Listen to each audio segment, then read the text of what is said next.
and they've had some tough games with Catholic.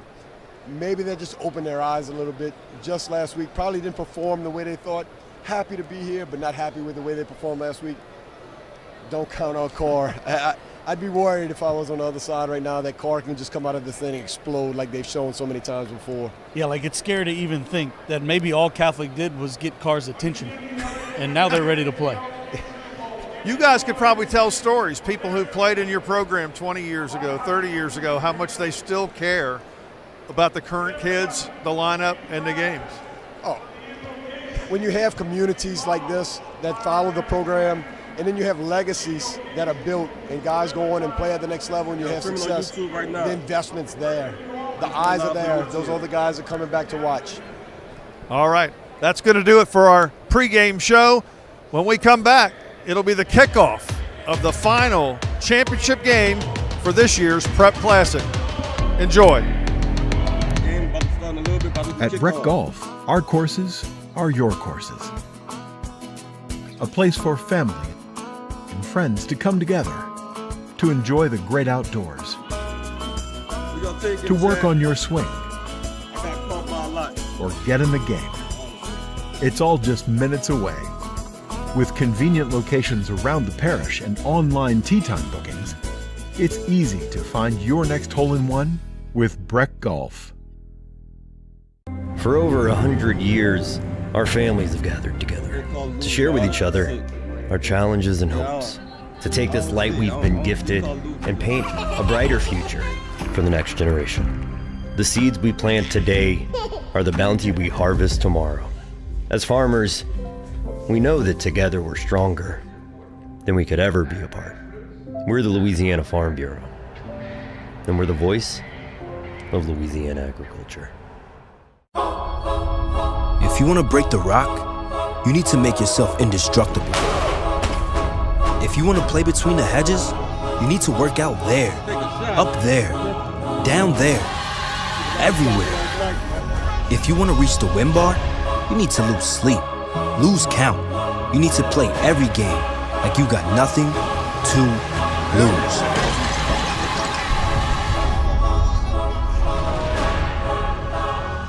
At Auctioner, we know healing is a team sport. That's why we've partnered with world-renowned orthopedic surgeon Dr. James Andrews to create the Auctioner Andrews Orthopedics and Sports Medicine Institute. Whether you're a professional athlete or a weekend warrior, our team of specialists are dedicated to getting you back in the game. So whatever your reasons are for reaching your personal best, we've only got one: you. Auctioner Andrews Institute. Long live you. At Breck Golf, our courses are your courses. A place for family and friends to come together to enjoy the great outdoors, to work on your swing, or get in the game. It's all just minutes away. With convenient locations around the parish and online tee time bookings, it's easy to find your next hole-in-one with Breck Golf. When looking for college, I wanted somewhere that would push me and allow me to kind of be the person I'd always wanted to be. Everyone here kind of has this mindset of seeing the next person succeed, and I think that just creates a Southern Miss spirit. You find what you need out of Southern Miss. What I need isn't what another student needs, but we all find something here. You don't have to be what people have said you've been. You don't have to be what people think you are. Like, coming to Southern Miss, you can totally reinvent yourself and be who you truly feel like you're meant to be.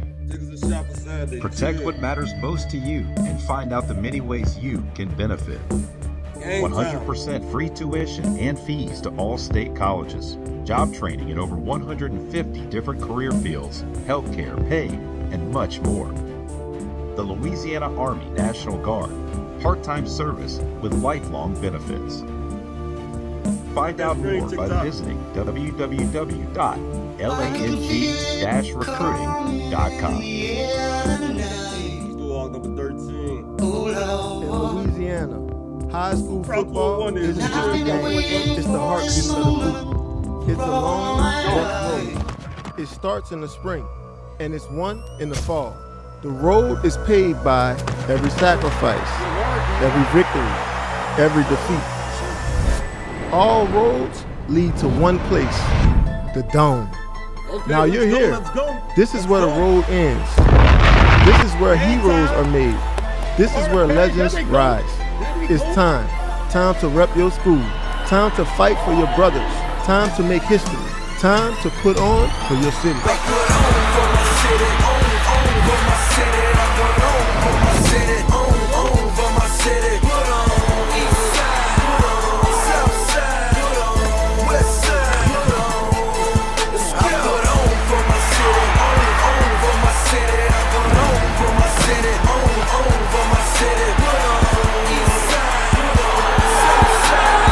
The 2025 Prep Classic starts now.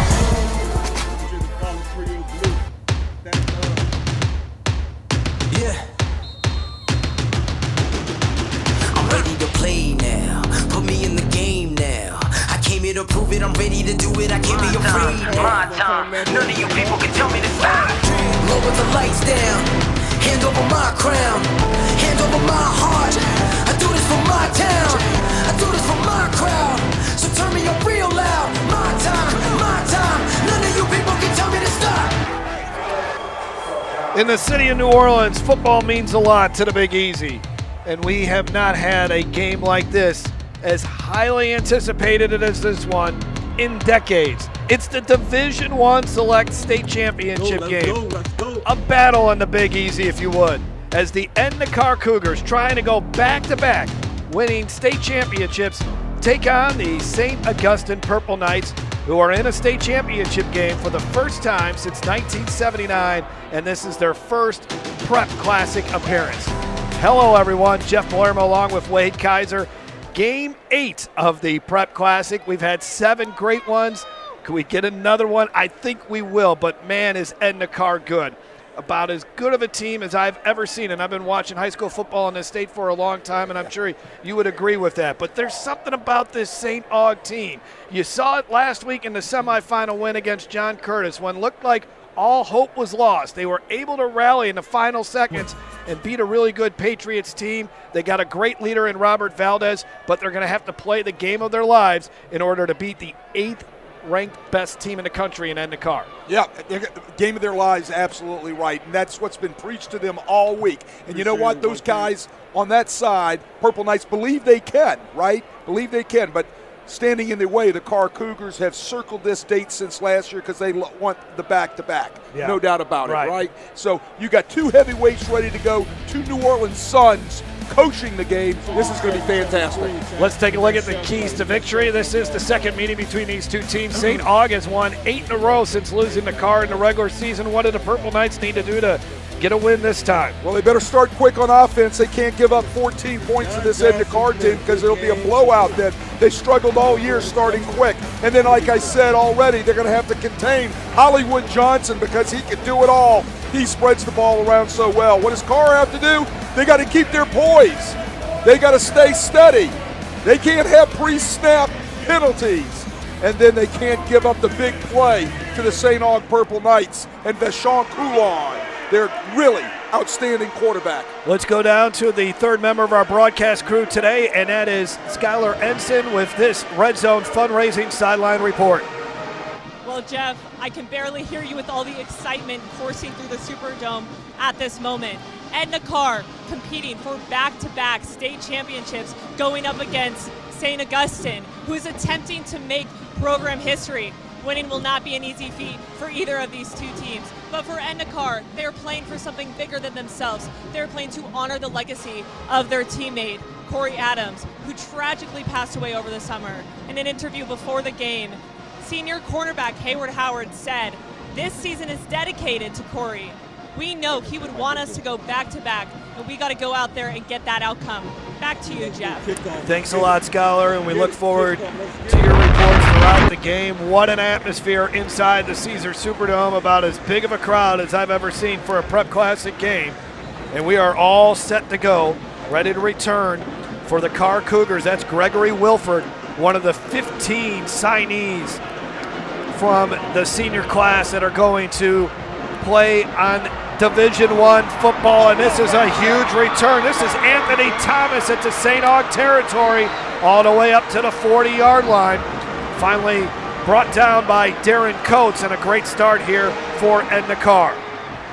Well, they can beat you in so many ways. One way is on special teams with the return game. You better cover these guys because you give them a crease, they'll go a mile. So there's Hollywood Johnson, a 3-year starter, trying to go back-to-back. He is signed at West Virginia, a 2024 Warwick Dunn finalist, threw for 342 yards against St. Aug earlier this year and accounted for 5 touchdowns in that 42-21 run. He gives it to Trey Garrison, who is signed to play at Washington State. Garrison is a 1,200-yard rusher. He ends up getting 3 yards. His father, for John Johnson, is the offensive coordinator. Edna Karr back in the Dome. They actually played a game earlier this season here against a highly ranked team out of the state of Florida and won that game in overtime. And Garrison gets to the 29-yard line. And then, of course, last year the Cougars, they blew out Alexandria Senior High 53-8. So up-tempo offense for Edna Karr. Got the ball already up to the 28-yard line. Garrison gets hit behind the line of scrimmage, and he's going down, and the Purple Knights make their first big play defensively. That was Ty Dominique, who is heading to the Raging Cajuns. John Johnson, Garrison, Floyd Jones. He is signed to play. Floyd Jones has got 51 catches. Gregory Wilford signed at West Virginia. Xavier Owen signed at Fresno State. The offensive line, Leon Noyle, he is signed to play in Mississippi State. Caden Adams is signed to play at Alabama A&M. 4 seniors on that offensive line. Noyle is 6'4", 295 pounds. Second down and 12. Nowhere for Johnson to run. No chance to throw it. And now let's take a look at that Purple Knights defense. St. Augustine along that front line. We told you about Dominique, who's going to UL. Darren Coates, Dominique Lloyd, Jacques Robichaud. Your linebackers, Chad Jones. Yes, that is the son of the great LSU football player Chad Jones and baseball player. Jai Dillon, Caleb Trueblood. In the defensive secondary, Clint Hill, Larry Johnson, Peyton Thomas, and of course, Ty Matthew. And you know who Ty Matthew is. Well, signed, right? As you reel off those Karr Cougars, everybody signs. Third down and 15, Johnson. Pressure coming, gets out of there, being harassed a little bit, gets rid of it, and it's incomplete. Good pressure by that Purple Knights defense. A couple nice plays offensively for Karr to start that drive, and then St. Augustine, led by Jacques Robichaud, was putting the pressure there on John Johnson, forced him to throw it away, and it looks like the punt team's coming on here for Karr. Yeah, a lot of pressure right there, a little twist up front. Those white jerseys chasing down John Johnson, trying to contain him, and then all of a sudden, there you go. John Johnson comes in and cleans it up.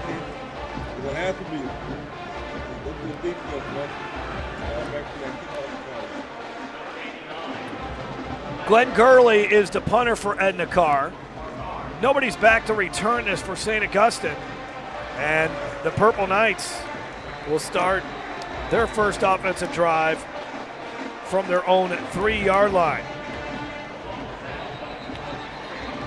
St. Augustine 12-1. The only loss was to Edna Karr. They're averaging 46 points a game. Second-year head coach Robert Valdez. There is a flag, as you can see, at the St. Aug sideline. Our officiating sideline warning. St. Aug. That's their first sideline warning. Officiating crew from Monroe, that is Shane Woolley, who is our referee. Now let's tell you a little bit more about the Purple Knights, in particular Vashon Koulian. Over 3,000 yards passing, 40 touchdowns he's thrown, 9 interceptions. He's completed 68% of his passes. He's also thrown for 566 yards and 10 touchdowns, led St. Augustine to a furious rally to beat John Curtis in the second half, despite throwing 2 interceptions in that second half against the Patriots. And they'll run it on the ground, and a first down and a little breathing room and a little bit more for St. Aug. Khalil Lewis, over 1,000 yards rushing on the season, adds to that total. He's got 10 touchdowns as well. A sophomore, a very young backfield here for the Purple Knights, as they got a couple of sophomores and a freshman they'll hand the football off to. Yeah, missed tackle right at the point of attack right there. Allows him to pop into the secondary and get that breathing room. First down and 10 at the 22-yard line. Koulian now will take off with it. Koulian able to get away from Richard Anderson, but not the second wave of Edna Karr defenders. ends up getting 5 yards. Let's take a look at the starting lineup for the Purple Knights. Brought to you by the Louisiana Farm Bureau Federation. We told you about Coulion Lewis. Derek Bennett is an outstanding wide receiver with 33 grabs on the season. Miguel Whitley, 44 catches on the year. Zion Williams, Kamari Navarre, and then on that offensive line, you only have 2 seniors, and that's Strickland and Kelly. Strickland 6'1", 275. Kelly is smaller size, 5'11", 230, going up against this very good Carr defensive line. That's complete over the middle, up to midfield now. Vershawn Sims, 21 grabs on the season, over 300 yards receiving. Big first down, and the Purple Knights are on the move. Watch the square in route. Looks one way to his left, moves the safety, square in right behind the safety. Nice route, nice throw and catch for the Purple Knights. Cornell Williams was getting some pressure. He was right in the face of Coulion as he delivered that beautiful strike for a first down for St. Aug. First possession for St. Augustine. And they'll run it straight ahead, and that time Edna Karr shuts it down. Jermichael Quinn, one of the defenders there for the Cougars. And only a gain of 2 as Khalil Lewis getting the carry there for St. Aug. As you take a look at Coulion, not very big, only 5'10", 145 pounds, but man, he has done some terrific work this season for St. Augustine, one of the best quarterbacks in the city. 4.7 GPA as well. Second down and 8. Coulion gets rid of it, and another completion close to the first down. That time they get it to Miguel Whitley. And now let's finish off our look at our starting lineups for Edna Karr, brought to you by the Louisiana Farm Bureau Federation. Richard Anderson, Nigel Marshall, Romeo Brown, Cornell Williams, Kevin Martin, he's one of my favorite players on defense. Kylan Jones, Jermichael Quinn, Aiden Hall going to LSU, Maurice Williams only going to Colorado, Torrance Sanders, he's only going to Washington State, and then Haywood Howard is going to Texas. So, you know, not bad. It probably could be a little bit better. Big tackle there at the line of scrimmage. Kylan Jones, he's also a guy that's in a bunch of tackles. 6 foot, 205 pounds, a big part of this Cougars defense. Fourth down coming up for St. Aug. Yeah, 7 guys on that defense are going to sign D1 scholarships, right? And that's pretty amazing. 4 out of the 5 in the secondary are all signing D1 scholarships. It's a factory over there. It has been ever since they were junior high. So both teams on their opening possession drive into the opposing team's territory, but instead will punt. So Miguel Whitley will handle the punting, a high punt, and the returner trying to stay on his feet, and this is a big return as he got past the first wave of defenders, and this is going to be a touchdown for Gregory Wilford. I think he's got to get past one more guy, and he does. There's 2 flags. Probably coming back. Would have been a very electrifying 85 or so punt return for a touchdown, but all for naught. During the return, personal foul, blindside block, number 2, Karr. 10 yards from the spot of the foul. First down. That's Haywood Howard who committed the penalty. Let's look at it. Foul. First down. Let's see if we can find number 2 on the blindside block. I think it was right about the 20-yard line right there. And right on the 20, he decided to block back towards his own goal line. That's a personal foul. Can't do that in high school football or in college football these days. Yeah, that looked like it might have been an illegal block on the NFL side, but the man he was blocking did not know that he was about ready to hit him. When you block somebody, they have to be able to see you. Yeah, that, and you cannot block back towards your own goal line. You know, that's the first key right there. Cool, calm, and collect, Bryce Brown. But what a leader of men this guy is. 128 wins. He's won 5 state championships. And the Carr has won 7 as a program. First one came all the way back in 1993. And the Carr has been in the state title game 5 times over the last 9 seasons. They've won 26 in a row since a semifinal loss in 2023 to Acadiana.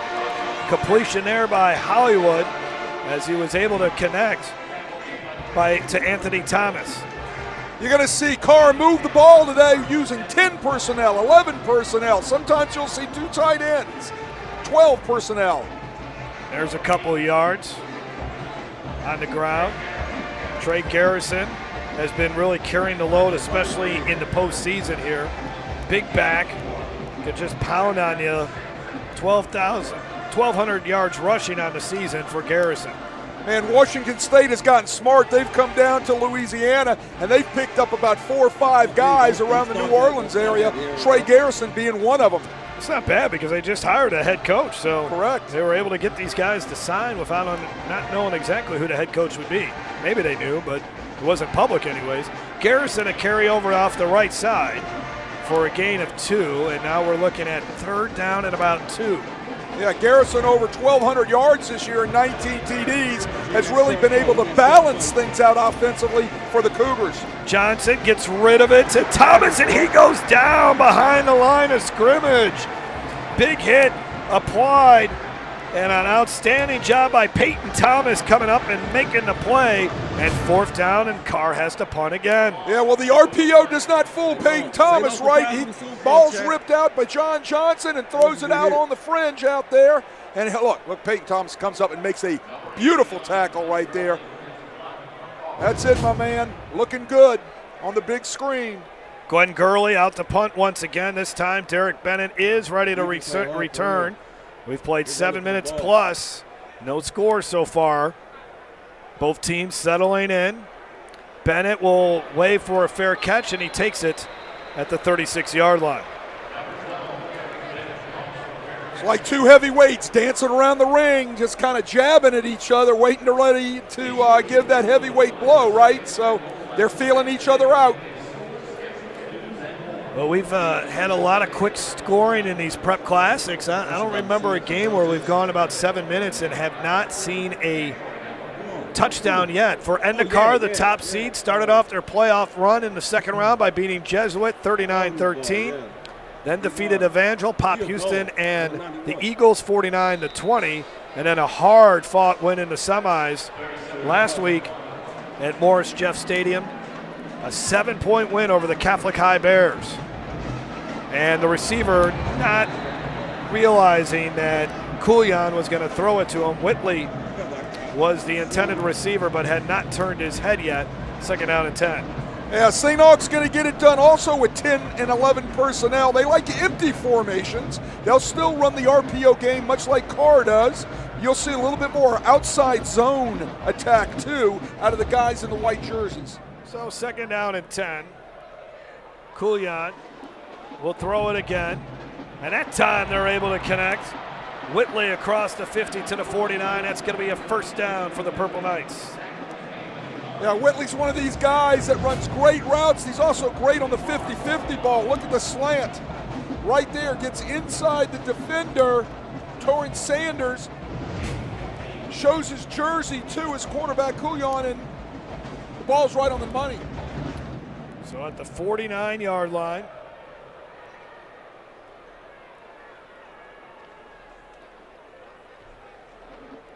Carr bringing the pressure, and it was nearly intercepted. Batted down by Romeo Brown, and that ball nearly just stuck in his hands. Yeah, 6'3", 240, a senior. Gets his paws up in the air and plays volleyball with football, right? Here we go. You know it's a screen right here. You just get released.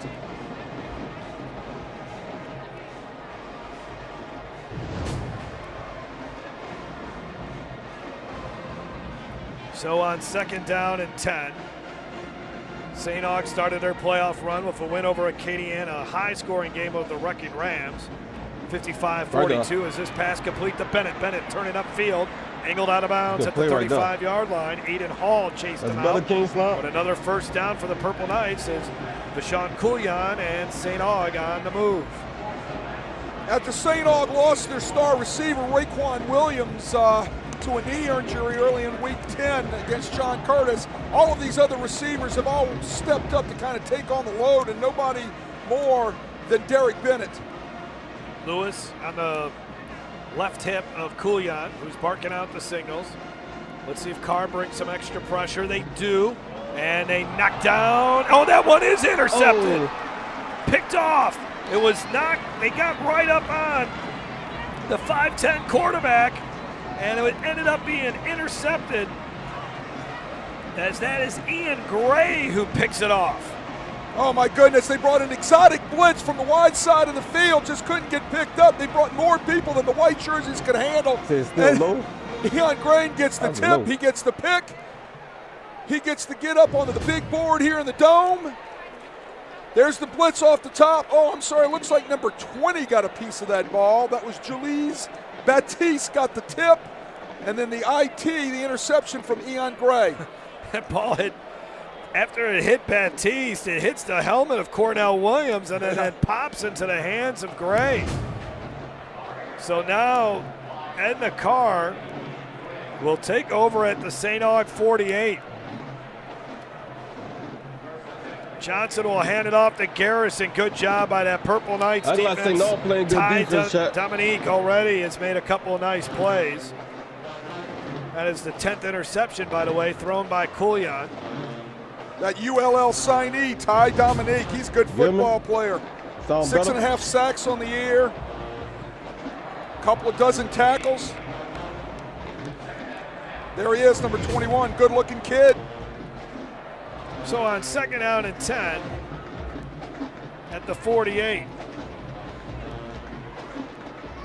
Johnson keeps it, but he's brought down as soon as he crossed the line of scrimmage. Great job by Dominic Lloyd to make the tackle that time. Good. He's only a sophomore.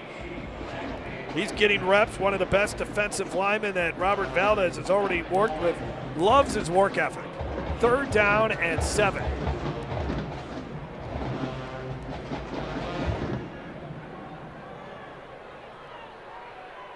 It's not the stream, it's the game. The LHSAA Johnson network winds is up behind. wide open is the receiver Thomas, and Thomas takes it all the way to the 23-yard line. Bit of a blown coverage there by the Purple Knights. Already could see what the Purple Knights are doing in their secondary. They're walking up and they're showing some man coverage, and then they're walking out into zone, or they're lining up in zone and walking up into man coverage. They're trying to mess with the head of John Johnson in order to get him to second-guess himself on what his snap reads are. Anthony Thomas limped off the field after making that grab, and here comes Garrison, a locomotive down the middle of your defense to the 9-yard line. My cousin, it's not the live, it's the LHSAA network. The red zone fundraising. My cousin, just don't say nothing, cuz people not watching. The huge watch the stream, line man. Of Carr just That's the moves network. I everything in can't the refresh white the jersey out of the network. way over there over the left tackle on the inside zone. 1st and goal now at the 9. Best scoring chance for either team. Garrison to the 4. As he was tackled by Larry Johnson. All I'm saying. And now it's 2nd and goal. They run behind right behind Zion Wesley, number 77, one of the 2027 top offensive linemen in the city. Johnson keeping it, but nowhere to go. Good defense, boy. Purple Knights got back there quickly, led by Chad Jones Jr. A leader on that defense, a junior, great tackler. Does an exceptional job manning the interior of the defense. Big hitter, physical player. He'll sign somewhere, of course, the son of former LSU star Chad Jones. 3rd and goal at the 5. Garrison gets it. Garrison to the 1. 4th and goal. Bryce Brown and the Cougars have a decision to make. I would think they're going for it. Not much of a decision, really. Yeah, they're going to bring in their heavy hitters. They're going to bring in number 45, their fullback, H-back. Cameron Mumford. That is correct, Cameron Mumford. I'll refresh when they go to commercial. 5'11", 250-pound blocking back. 4th and goal at the 1. Got the St. Aug band blaring on the far side of the field. Johnson's going to be brought down behind the line of scrimmage. The Purple Knights defense playing defense, comes up boy. with the goal line stand. Ty Dominique, Jacques Robichaud. They were both there to bring Johnson down, and the Cougars were denied. Well, there you go. Ty Dominique coming up with a huge play here in the first half. Take a look at it right there. Nobody touched him coming from the right side. He comes straight down the line of scrimmage. All bringing that right heat. there. For real. Bangs him up, and then a host of white jerseys come in and clean up Hollywood.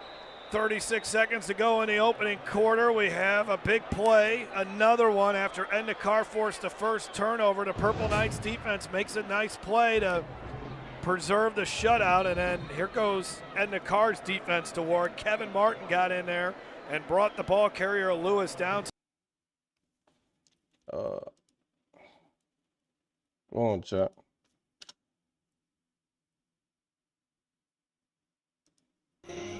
The only thing better than Thanksgiving is deep-fried Thanksgiving.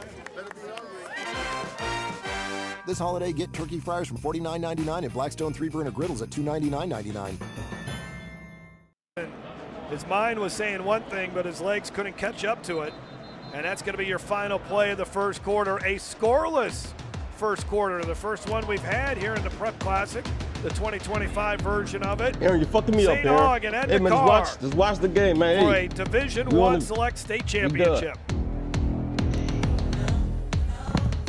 For over appreciate the 100 ball, years, our families have gathered together. It's good defense so far, man. St. Aug playing a good ball. I'm surprised. To take this light, I thought it'd been at least 14-9 right now. A brighter future for the next generation. The seeds we plant today are the bounty we harvest tomorrow. Yeah, As the public farmers, gotta give that off. We know that together we're stronger than we could ever be apart. We're the Louisiana Farm Bureau, and we're the voice of Louisiana agriculture. So it's going to come down to this. Can they do it? Appreciate it, no problem, no problem. Hey, Chet, for every touchdown, we got a shot, Chet. We got a shot every touchdown. There's a flag on the play.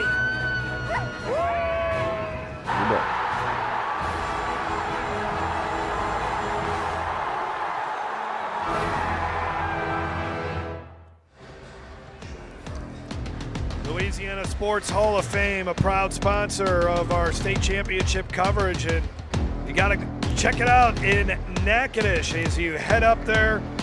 For all the fans that are watching here in New Orleans, I-10 over the I-49, and then it's open every Tuesday from 10 to 4:30. You can learn more about the Louisiana Sports Hall of Fame and find out how you can support and join the team. Go to lasportshall.com. The Louisiana Sports Hall of Fame in the Northwest History Museum, located on the banks of the Cane River in historic downtown Natchitoches. Jeff Palermo, Wade Kaiser, Skylar Yeah, it's a good game so far, Ensign, Chat. with you here for this historic game. Huge crowd, maybe an attendance record for this one when it comes to the Prep Classic. St. Aug and Edna Karr. The Purple Knights 3rd and 11. You got to be careful in a situation like this. If you're Kuyan, he's already thrown one interception, rolls out of the pocket, finds a man coming across the field, and there is no flag there. Great defense applied by Maurice Williams, who's headed to Colorado. And now St. Aug's going to have to punt deep in its own territory. Yeah, great coverage. Watch him right on the trail. Man coverage underneath right here, right in the hip pocket. Great play, uses the upfield hand. Just make sure you bring a coat with you, buddy, when you go to Boulder. Because it's cold there. Well, He'll be playing in some snow. He's going to get a chance to play for Deion Sanders. Colorado says it's an awesome place. He's, of course, wearing number 5, which is a tribute to former Carr standout Tonka George. And man, is Edna Karr playing real ball for real. going to have great field position. I wasn't expecting this.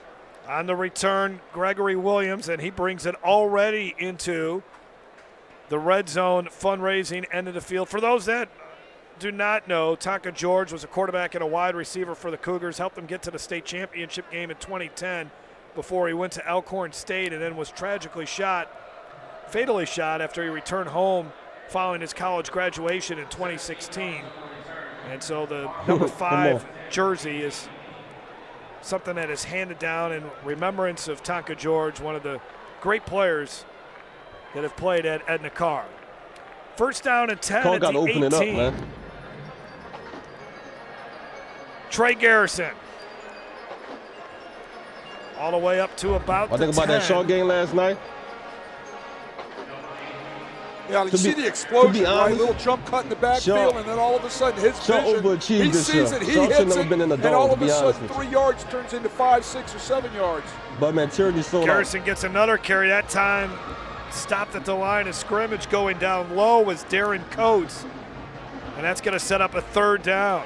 Darren Coates, one of my favorite Purple Knights, taught with his mom at the great school on the West Bank in Gretna, a little elementary school called Rupal. Mom's a great 3rd grade teacher. He is a great athlete, great baseball player also. Carr is 1 for 4 on 3rd down, 73 total yards of offense for the Cougars, 79 for the Purple Knights in a scoreless game early in the 2nd quarter. Yeah, you're right, John. You're right. Garrison patiently looking for that hole to open up. He's got the 1st down to the 5. The other thing about Garrison, Jeff, is you can hit him, he'll drag you, right? I mean, he's got leverage at 5'11", over 200 pounds. You really can't get a clean shot on this cat. He's going to drag you once you hit him. Look at him drag. The Purple Knight, number 4, Chad Jones, right there. You got to ride. Keep giving the ball to him. 1st and goal at the 5, and they keep feeding it to Garrison. Garrison Garrison split a couple defenders, trying to push his way towards the end zone. Did he do so? Oh, they're going to call him down at the 1-yard line. They say the play. They whistle it dead there. Oh, they stopped him. Forward progress. I knew the determination of the officials was stopped Tierney at a the great 1. coach. I'll give him his credit. He's a great coach. 2nd and goal at the 1. Garrison with 19 touchdowns on the season. Give it back to him. St. Aug already has a defensive stand, and we got a timeout, I think. I think it's a timeout, Purple Knights. Yeah, it was a bad call, but you can't put yourself in that situation. Well, if Robert Valdez was the one that called a timeout, he's not happy about something.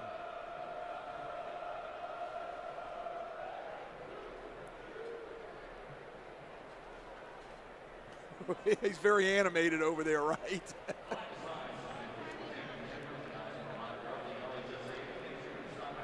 '25 LHSAA Prep Classic brought to you by Coca-Cola, Real Magic. Boys, also brought to you by Louisiana but Jay's about to be crazy tonight, chat. By Ochsner and the Ochsner Andrews Sports Medicine Institute and the Louisiana Farm Bureau Federation, the voice of Louisiana agriculture. Well, I think he was arguing that. You gotta give Hank his credit, man. Hank's been doing it for a while. The 25-second clock at that particular point too soon, and he was not able to do the things he needed to do substitution-wise. There's no rule in high school that says, well, if the offense subs, they got to let the defense sub. They don't do that. That's the reason why they've got the 40-second clock. In that instance, it would have been the 25-second clock, and that's his argument. I don't think he's going to win it, though. Robert Valdez has led West St. John to a state championship. Timeout on the field, charge to St. Aug. So that's their first timeout, but Coach Valdez led West St. John to a state title in give 2011. It back to him, man. The man brought you down. St. James to a state title in 2019.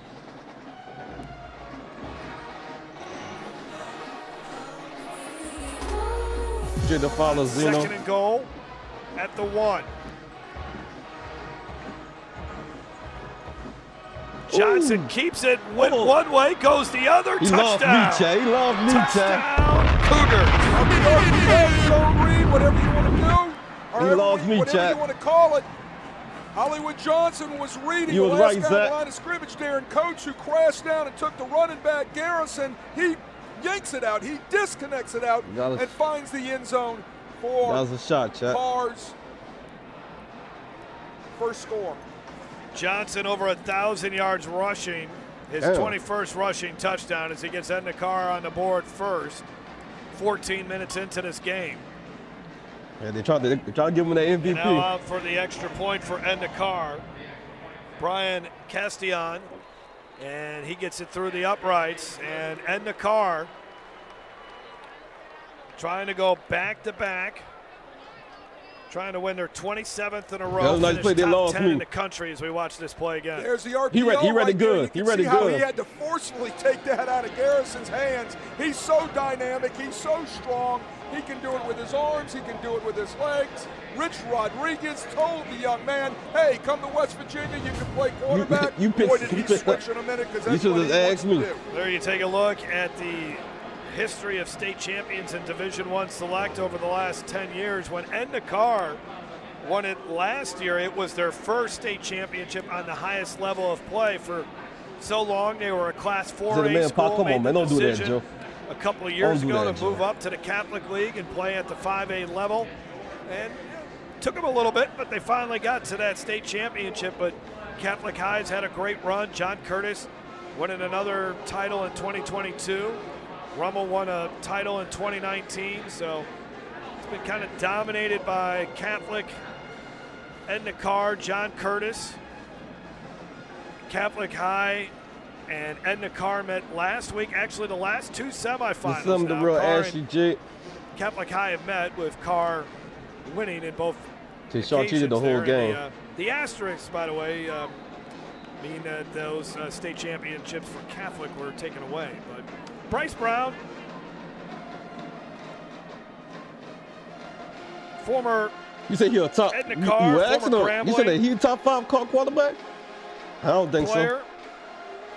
He's won 5 state championships. Carr has some He's got a good winning quarterbacks. percentage close to 90% in his 11th season as a head coach. No. He's more than a football coach. He's such a mentor to all of these players. And it's just not about football. It's also about academics and becoming a well-respected man and someone, if you're not going to end up playing football, you're going to do something in the world of business or whatever you want to do. Go 7-0. He is someone that's very inspirational to all these football players. Yeah, a huge mentorship there in the Algiers school, right? I mean, the whole community builds around what he does there at Carr.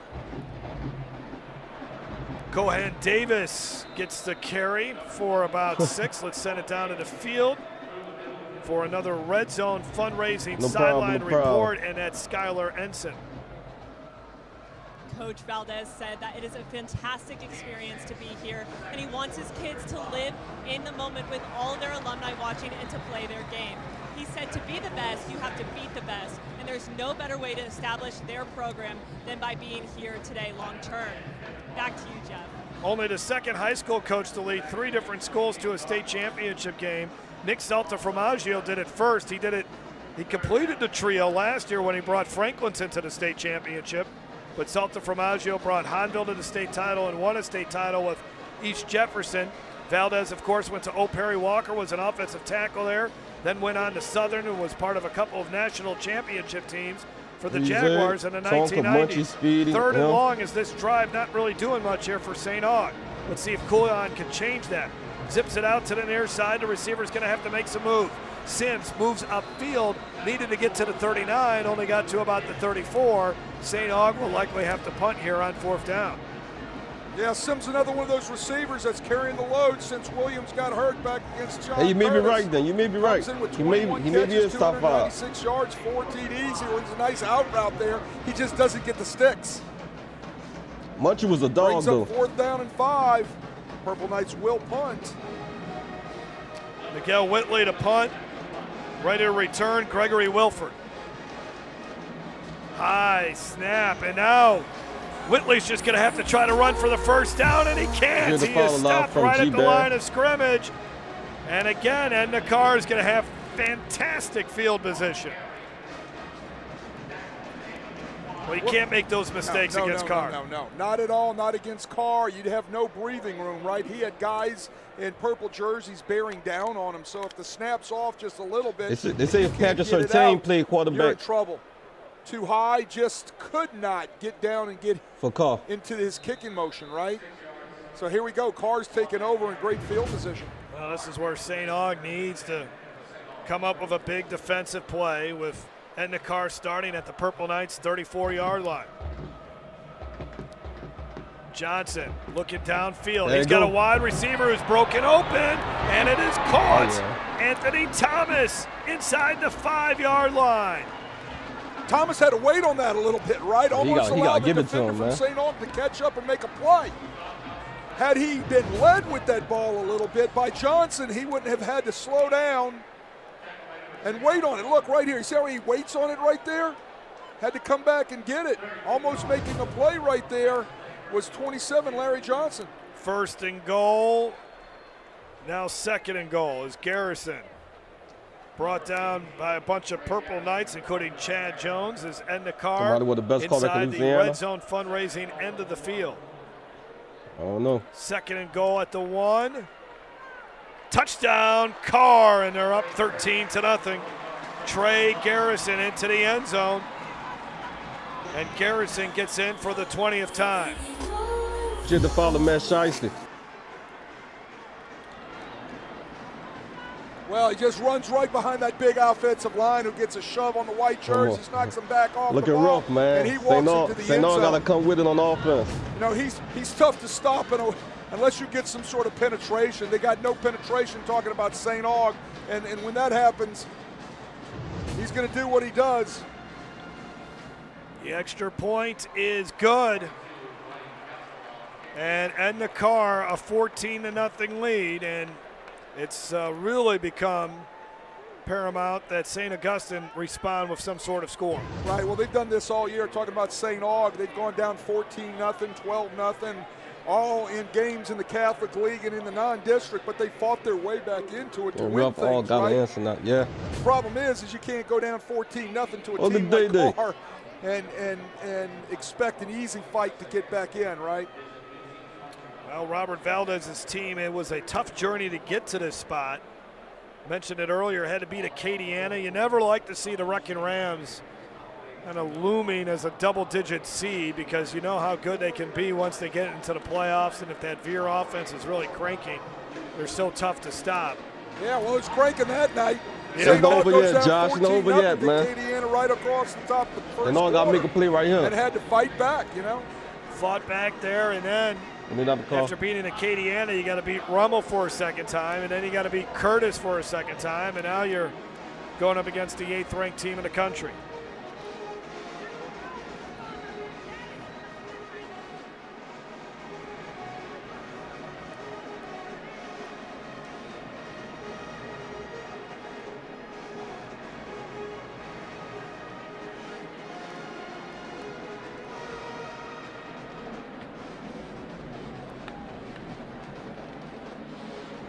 See if the Purple Knights can get a bit of a return here, and they certainly do down the far sidelines.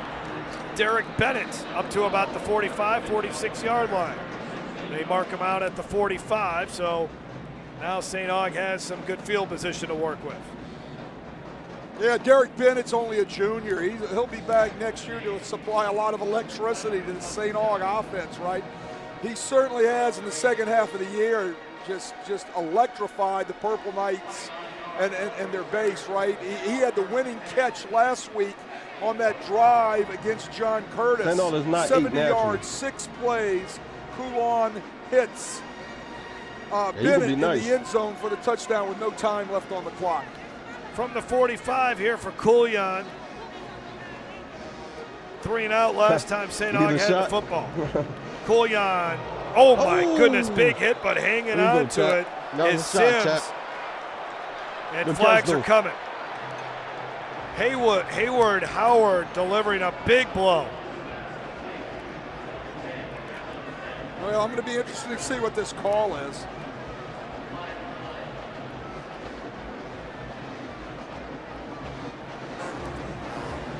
We got 300 in the chat. Defensive receiver and the Karr.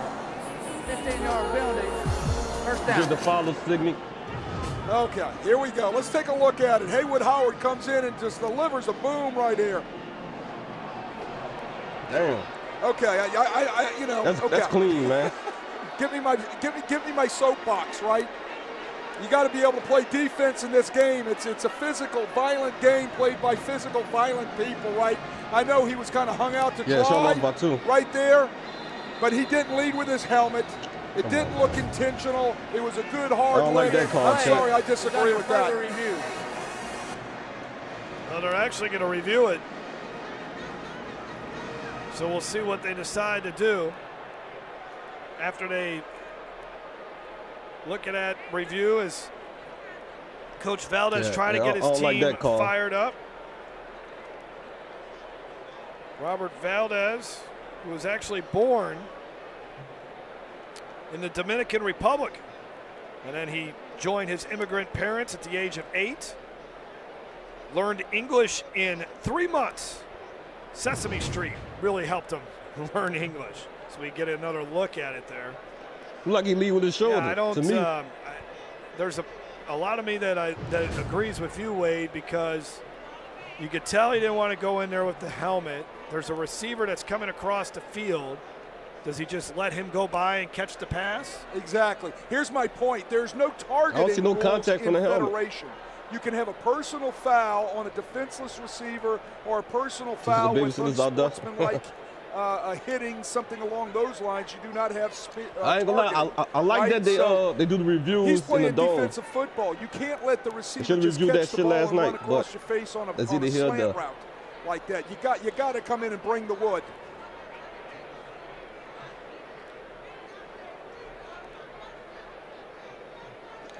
The Wichita game. So well, yeah, I think you're right. I should have, because I thought Russell was going to blow him What up. you and I were just to be honest, discussing is where is I the was penalty surprised. going to be enforced and how is it going to be enforced, Yeah. right? I think that's going to be the biggest deal. But look, I'll preach until the day I die. This is a game that is about hit or be hit, right? You cannot let a receiver go across your face in the secondary. You got to be able to light them up. That's just me talking. That's my old style way of doing things. After further review, penalty for defenseless receivers can only be enforced in the previous spot. They should. I That penalty agree. is declined. The result of the play is a catch at the 46-yard line, first down. Oh yeah. So they were bro. trying to determine The whether ball it puts should be off with 15 dirty, man. yards at the spot of the foul. Come on, but man. from the line of scrimmage, but they went ahead and declined it, and they'll take the first down. Let's go 14-0. Right. Should have been from the previous spot or from the spot. Exactly. And I get that. I see what they were doing to iron all that out as we had discussed. No doubt about it. I am now stepping off my soapbox. But I also see why they have the rule in a way. Now, what are they? They're marking it back. So why are they doing that if the penalty was declined? I mean, he caught the ball.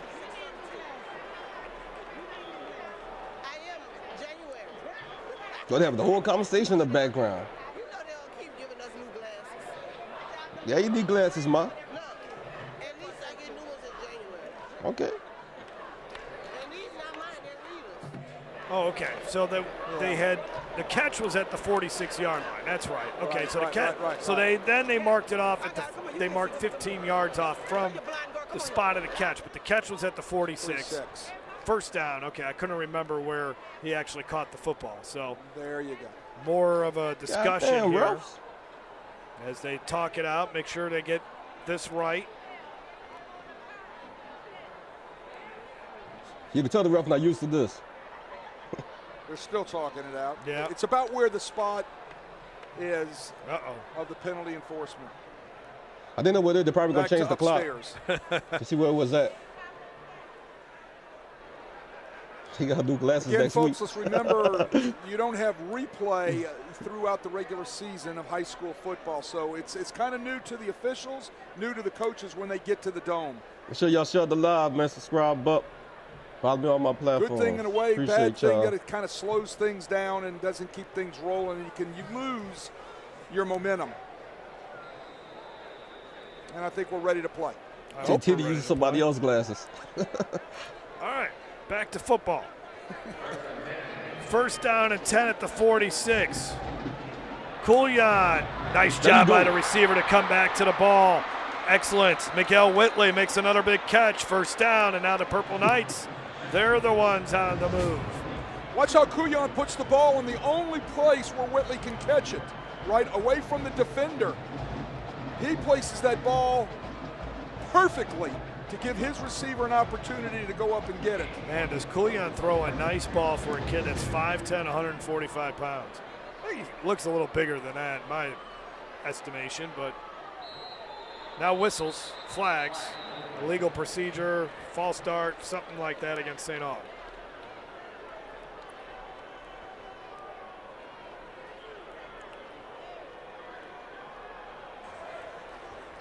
Prior to the snap, false start, offense, number 72, 5-yard penalty, replay, first down. Jaden Taylor, the sophomore offensive lineman at left tackle, Yeah, 6'4", NFHS, 235, decided to delay, start a they little bit website. fast.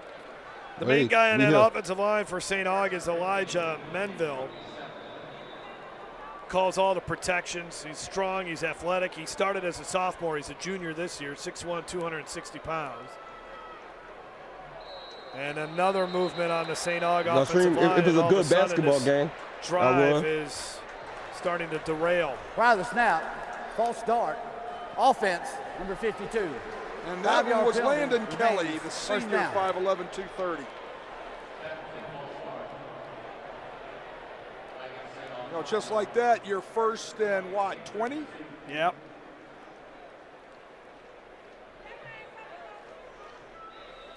All right, let's see what Coolion and the Purple Knights could do.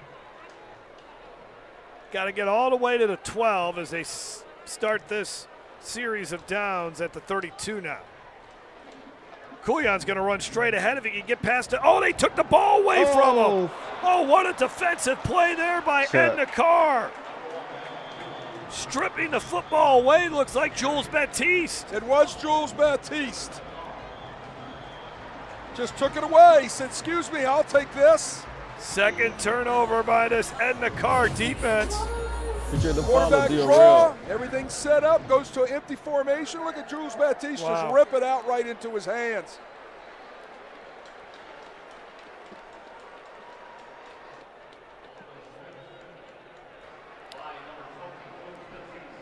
First down and 10 now for Edna Carr, and Cougars can really take control of this game if they can march down the field and score another touchdown.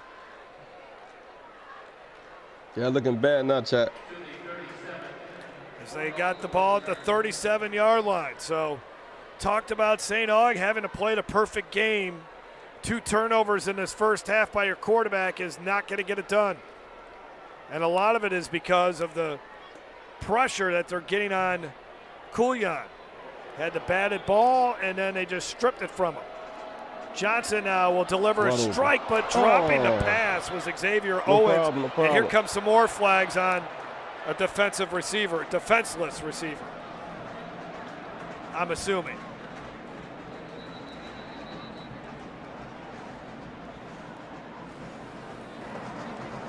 Personal foul, hit on the defenseless receiver, number 26 of the defense. 15 yards from the previous spot, first down. I say nothing. I won't bore everybody at home with my commentary on this one. Well, at least he hardly even hit the guy. He hits his own man, you know. Hello. Yeah, and then they were supposed to give it to Clinton Hill, but yeah, I know. Okay. So Edna Carr gets it at the 48-yard line, and Garrison got a yard. Larry Johnson on the tackle. Got about 2 yards anyways.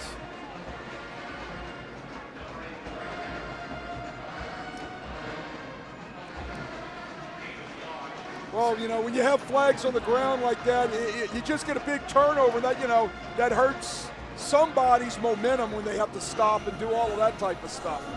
Treat the foul as done a junior. Johnson checks to the sidelines.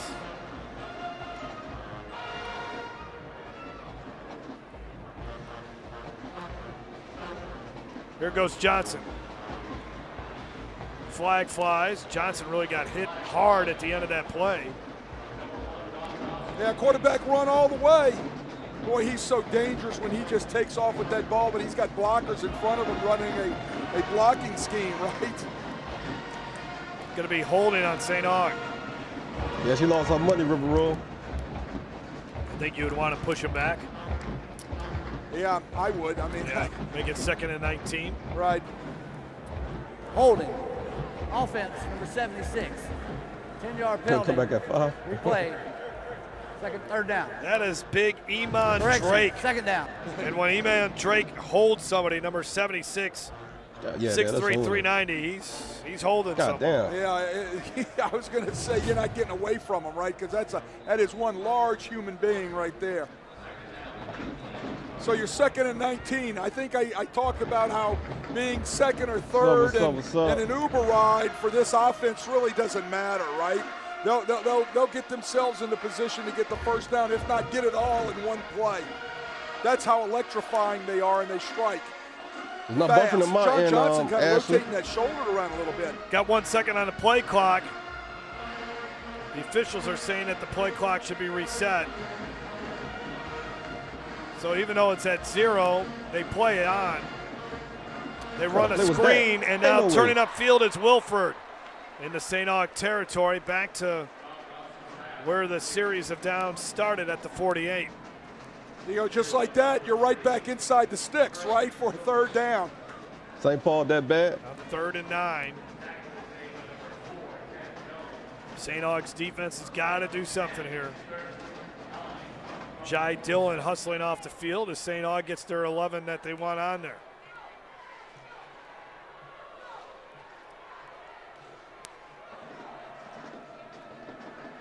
Pressure right away. Johnson got out of there on the run. Wide open is Wilford. Gets past the defender to the 25. Flag flies. Did he hurdle him? Because we found out hurdling is a penalty. What? It is, but they never call it unless they're going to call that here. I think that's hurdling. Let's see. Personal foul, face mask, defense. Half the distance to the goal. That's bad right here, chat. Well, John Johnson makes that play, right? He avoids the rush, sees a white jersey coming at him, untouched, unclean. He escapes to his right, keeps the play alive. Pressure being applied by Dominic Lloyd. And then he finds his receiver, Wilford, wide open, sitting right there and gives him a miss. So you can see the face mask right at the end. Yeah, and that was not hurdling. He just made a great move.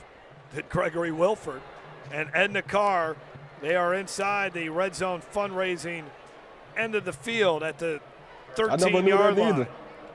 I learned that today. Garrison's going to get hit and driven back.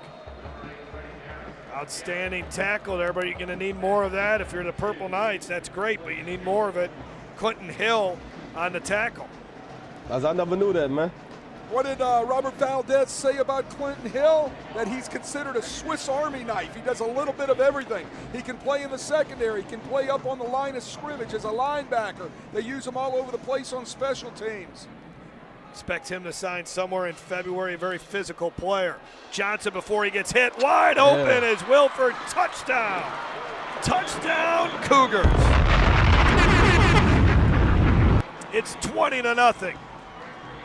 Oh, John Johnson. John Johnson reads blitz. He also sees that it is zone coverage with a blitz. It's about to get ugly, zone chat. blitz. What does he do? My God. Nobody covers Wilford on the slant underneath the free safety. That's like stealing for John Johnson. Who played for this game? The senior, 5'8", 175 pounds, heading to West Virginia's Willard. I can't lie, John Johnson playing good. He playing good. And John Johnson, who was the most outstanding player of the game last year, off to a terrific MVP. Start here in this one. 7 of 8 for 104 yards and a touchdown. And all 20 points have come here in the second quarter as Edna Karr is taking complete control of this game. Damn. You sure? Willard, 3 catches, 43 yards. Anthony Thomas, 4 grabs for 61 yards. Purple Knights have got to do something, Jeff. They've got to get some momentum going and get some sort of points on the board before halftime. So you look at Coach Bryce Brown.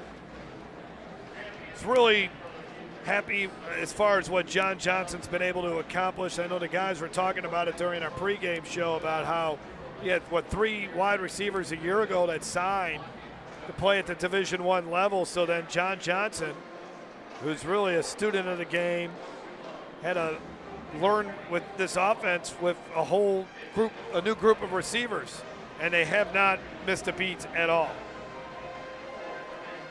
Oh, haven't missed a beat, you're absolutely correct, and that's a lot of work after practice, getting on timing with things like that slant route right there to Wilford, making sure that the timing is perfect. One more touchdown being delivered on time as you're coming into your break right out of it's rough, man. Your plant step, right? It's getting rough right now. All of that stuff takes time, and it takes a little bit of time to work out with a whole new crew of wide receivers. You got to work extra, and they say John Johnson, it's all about the extra work. Teron Francis went to LSU. They had Oliver Mitchell, who went to Tulane, Deshaun Smith, and then Floyd Jones, who was the lone returning starter. Welcome to another great trio of receivers Wilred, Xavier Owens, and then Anthony Thomas. Our impact player for Edna Karr is big number 7, Richard Anderson, who signed at LSU. This guy single-handedly stopped the Alexandria Senior High offense last year in the state championship game. He had 6 tackles for a loss in that game. This year he's got 52 tackles, 10 sacks, 22 quarterback hurries. Yeah, well, 7 touchdowns a day is crazy. Stopped the Evangel offensive attack 2 weeks ago in the quarterfinals, too.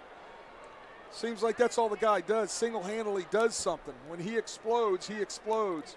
Well, can St. Aug get some points on the board before halftime? Oh, yeah, they talk about number 7. Number 7 ain't been doing nothing all game.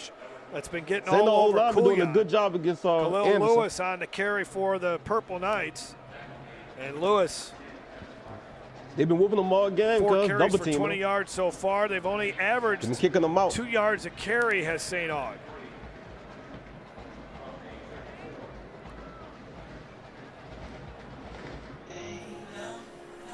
Good run once again by Lewis, and Richard Anderson in on that stop. He plays off the block, defeats the double team, gets across the face of the double team, comes off and makes the tackle. Watch him from your end zone. Number 7 right there on the right. See him get off the double team, then he makes that play. At the 40-yard line, Coolian, and nice catch with his hands. Derek Bennett. We've seen a lot of premature first downs. I guess now that's what you do. You catch the ball and you point first down, even though you don't get a. I've seen that like a half a dozen times this weekend. Yeah, what's a thing, right? It's cool when you actually get a first down, but if you don't, just put the ball down and get ready for second down. Yeah. Great catch by Bennett right there. Yep, no. Got 3 more yards to go. Part of the game, man. Double team. Part of the game. Do it. It is little. Beat the double team. Uh-oh. Screen. They set up the screen. Bad. Oh, I think blocked in the back. And that was a great. Oh, staying on his feet somehow is Lewis. And he step out of bounds before he got tackled around the 26. I guess he did not. They're marking him at the 26. I thought Lewis was going to be stopped well short of that. That did not occur, but there is a flag. Personal foul, defense, hands to the face on the quarterback. First down. Well, somebody put the hands in the face of Deshaun Coulon as he was coming in. Let's see if we can see it here. Yeah, right there you see it. No doubt that's going to get called. Jules Baptiste. Yeah, that's on him. Yeah, he was sophomore. He's playing like that. He was good. What an effort by Khalil Lewis, as we saw. Thought he was going to go down, and he can pop right back up. One way to slow down that rush is by screening them, right? Watch this move right there, and then here we go. Look at this effort. Wow. Wow. Stays up, puts his hand on the ground. Nicely done, young man. Took a big blow there from Torrance Sanders, but stayed on his feet. He had 15 yards to the end of that run. St. Aug is in the red zone fundraising sideline, red zone fundraising end of the field, and there's a flag.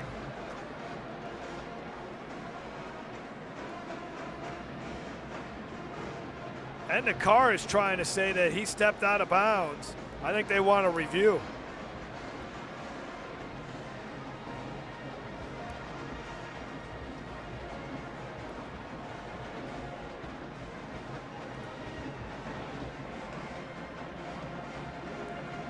Yeah, that was blocking the back. Yeah, that's the only thing I can think. They're saying they're looking up at the big board and saying that he stepped out. That's the argument. Let's see if we can see it. Here's your screen. They still reviewing that play? To Khalil Lewis. Boy, what an effort staying up on his feet. Yeah, he didn't step out of bounds. No, he's nowhere near it. Man, these rap trash. I don't know what they're looking at There's down on no the field. timeout on the field by Edna Karr. Result of the play, first down. For the second straight nowhere near the white line.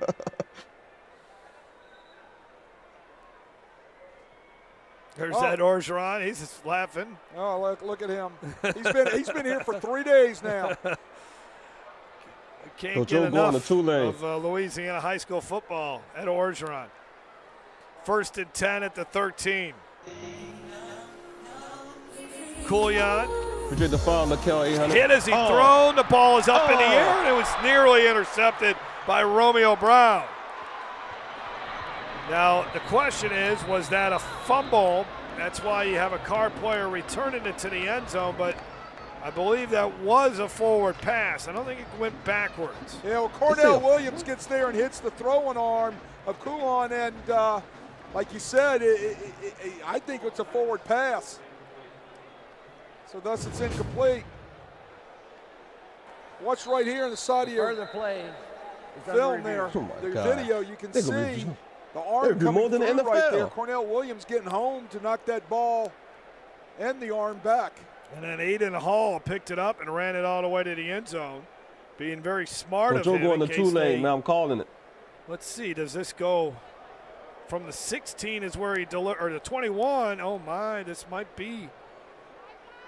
Arm going forward, but the ball never went forward. That's the question. Well, it's certainly been a long second quarter. How many of these reviews have we had Yeah. and stoppages of play and things of that nature? Take another look at it. Going after that throwing arm. The arm definitely comes forward, no doubt about that. Cornell Williams getting home right there.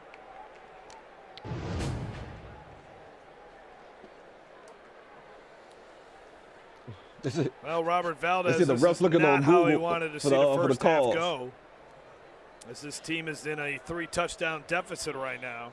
Well, I think he's also a little disgusted that he's getting some momentum, right? He's down inside the red zone, and then they have a stoppage of play, right?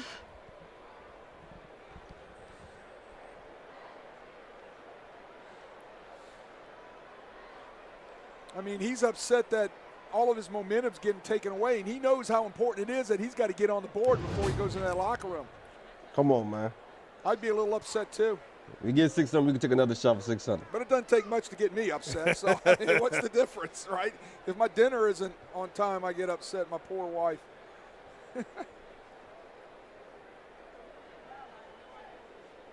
Shit, the refs asking ChatGPT.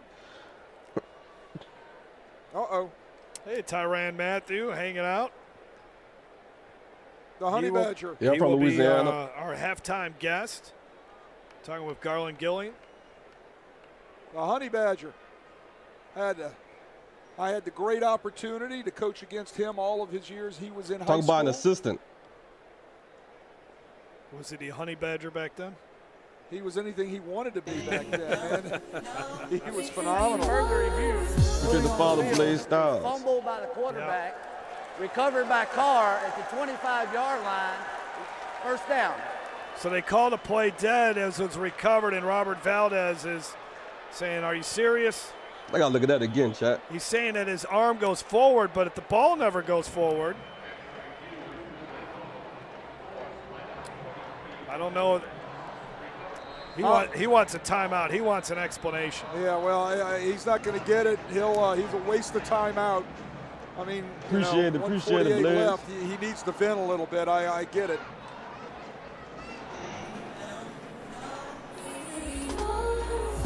Appreciate the follow the bill, 87. A lot of body language in that picture right there, right? I mean, hey. But he's fighting, right? He's fighting, and he's showing his kids he's fighting. He's got to keep his kids' body language right. That's why it was so important that he come away with some points down here before he goes to the locker room. Let's take a look. I'm looking at his arm going forward. Well, that's just me. I know he's hitting it maybe before. Like he hit the ball. Defender hits his. Like hit the ball. Hits his arm. I don't know, this is close. In the as he's NFL, they would have said cocking- it's as he's incomplete. cocking But that football back. that I looked mean, like a it's fumble almost to me. I don't know. It's simultaneously close. that arm comes and hits the football, and then his All right, let's arm go. goes forward. Get him out. Well, it seems like we're getting more and more of these type of decisions today. You're getting so skilled pass rushers and edge rushers at all levels, right? That seems like he hit the ball to me. How many me. times have we seen this in the NFL, right? They got to go back and keep looking at it. And sometimes they get it right, sometimes they get it wrong, and there's still this huge debate. The athleticism of these guys that are putting pressure on these quarterbacks today are just relentless. Well, and the Carr I ain't go is to need. I very went to, dangerous in this situation South here. Plaquemines. Minute 48 on the clock. They got all 3 timeouts. They already run an up-tempo offense. You got St. Aug on its heels. Come on, don't give up, This St. could Aug. really turn out into a full-force blowout if Appreciate it. Carr. So watch as his arm is going back. Does it go forward before the time? That's a fumble. Yeah, I don't know. I think it's all in the same motion right there. That's close, chat. That's just me. That's close, chat. Second down and 6. Pass is complete. That was a good angle right there.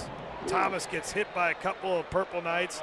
Hill delivering another blow along with Tyrann Matthew III. And he got about 9 yards there, so it's 3rd down and 1.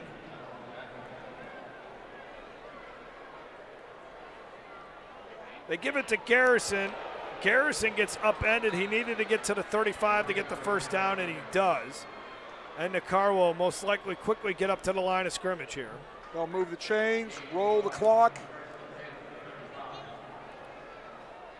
Livonia.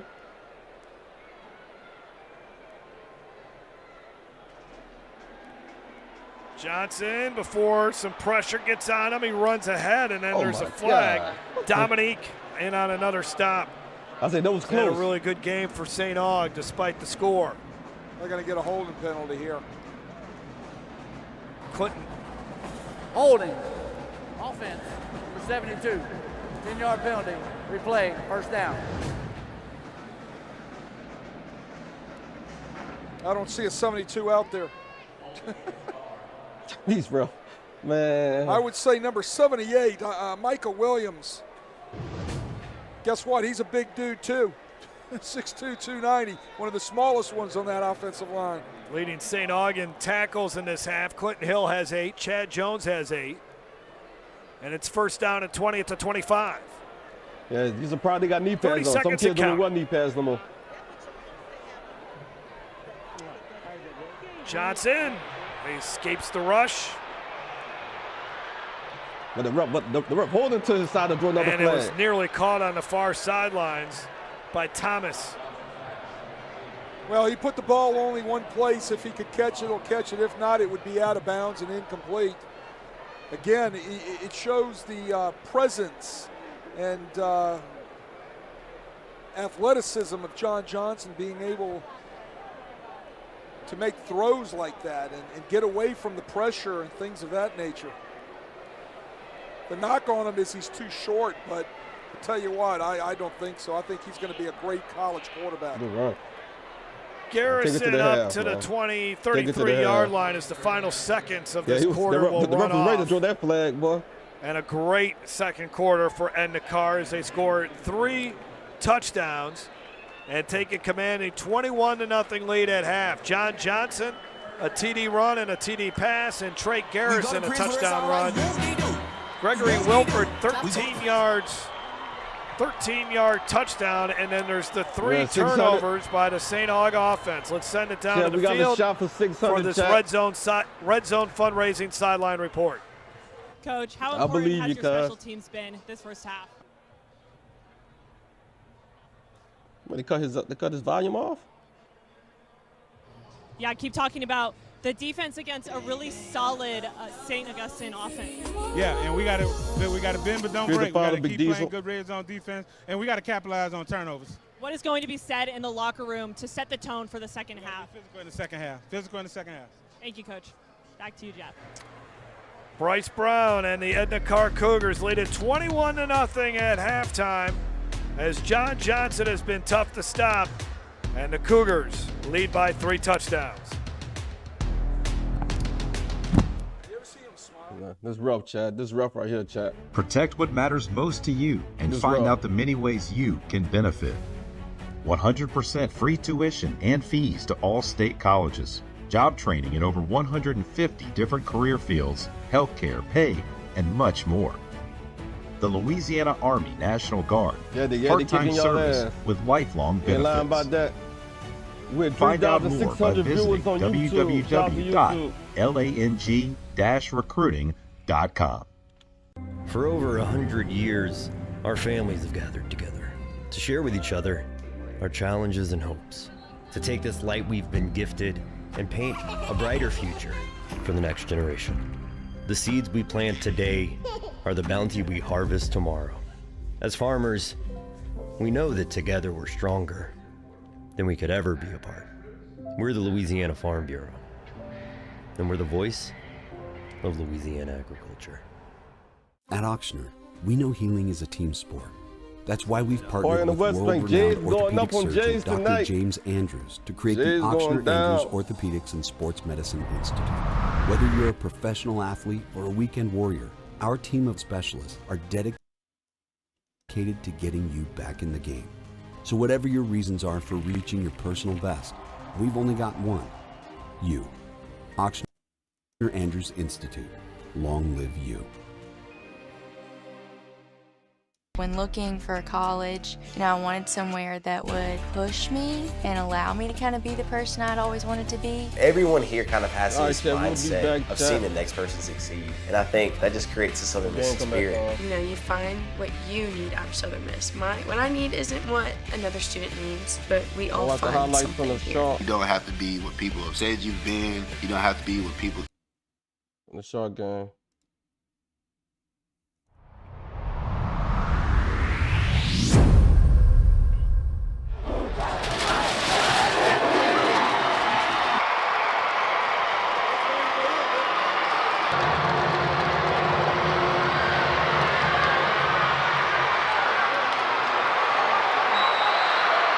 What's up now? They call this a touchdown, chat. Look at this again. They call that a touchdown. Let's stop it. Let's stop it. Let me slow it down.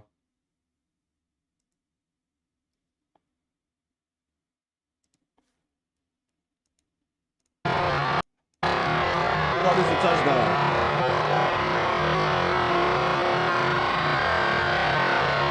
That definitely not a touchdown, chat.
Hold on, St. Charles do be calling that rock though.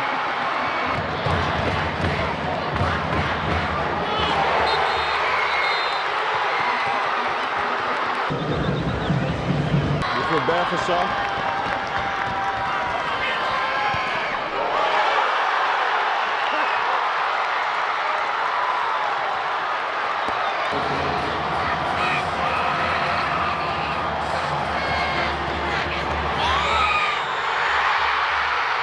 Yeah, it's talking out. So the halftime, they're doing it, they're performing? Let me see, Chuck.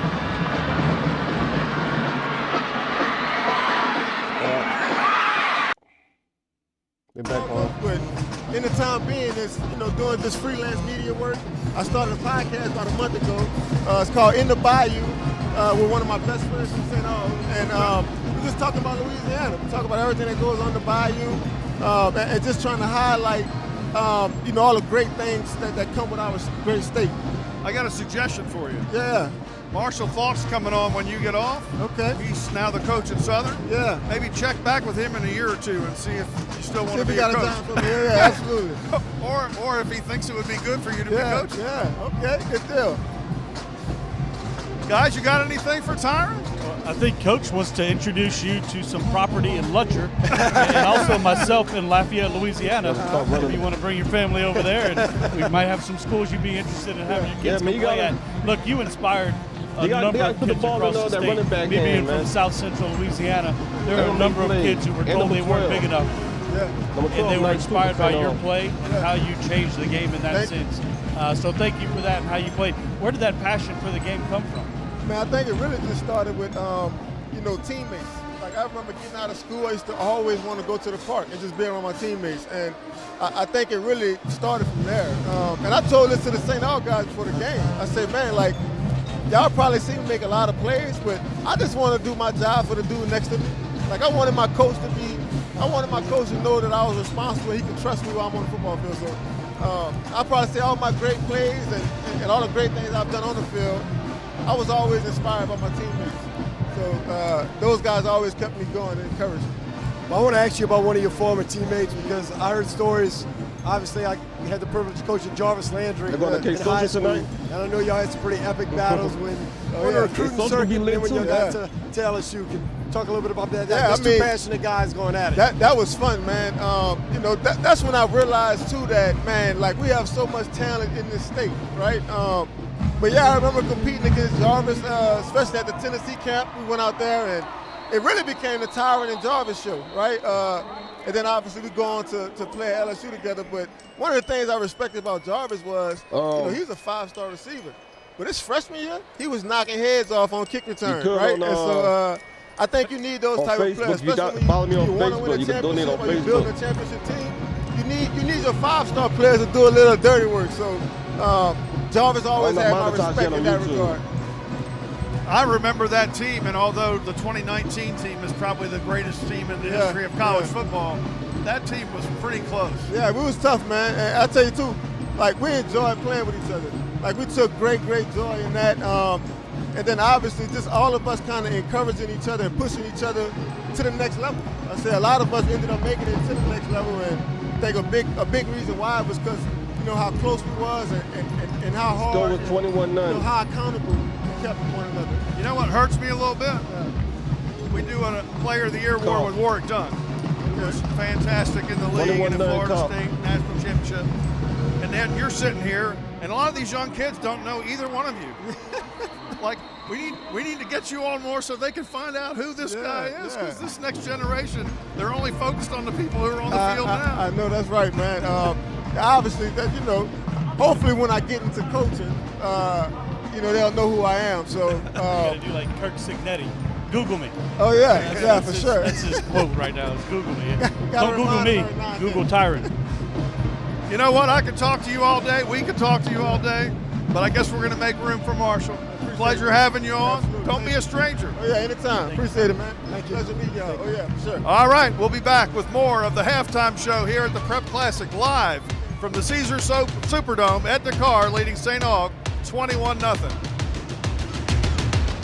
For over 100 years, our families have gathered together to share with each other our challenges and hopes, to take this light we've been gifted and paint a brighter future for the next generation. The seeds we plant today are the bounty we harvest tomorrow. As farmers, we know that together we're stronger than we could ever be apart. We're the Louisiana Farm Bureau, and we're the voice of Louisiana agriculture. If you want to break the rock, you need to make yourself indestructible. If you want to play between the hedges, you need to work out there, up there, down there, everywhere. If you want to reach the win bar, you need to lose sleep, lose count. You need to play every game like you got nothing to lose.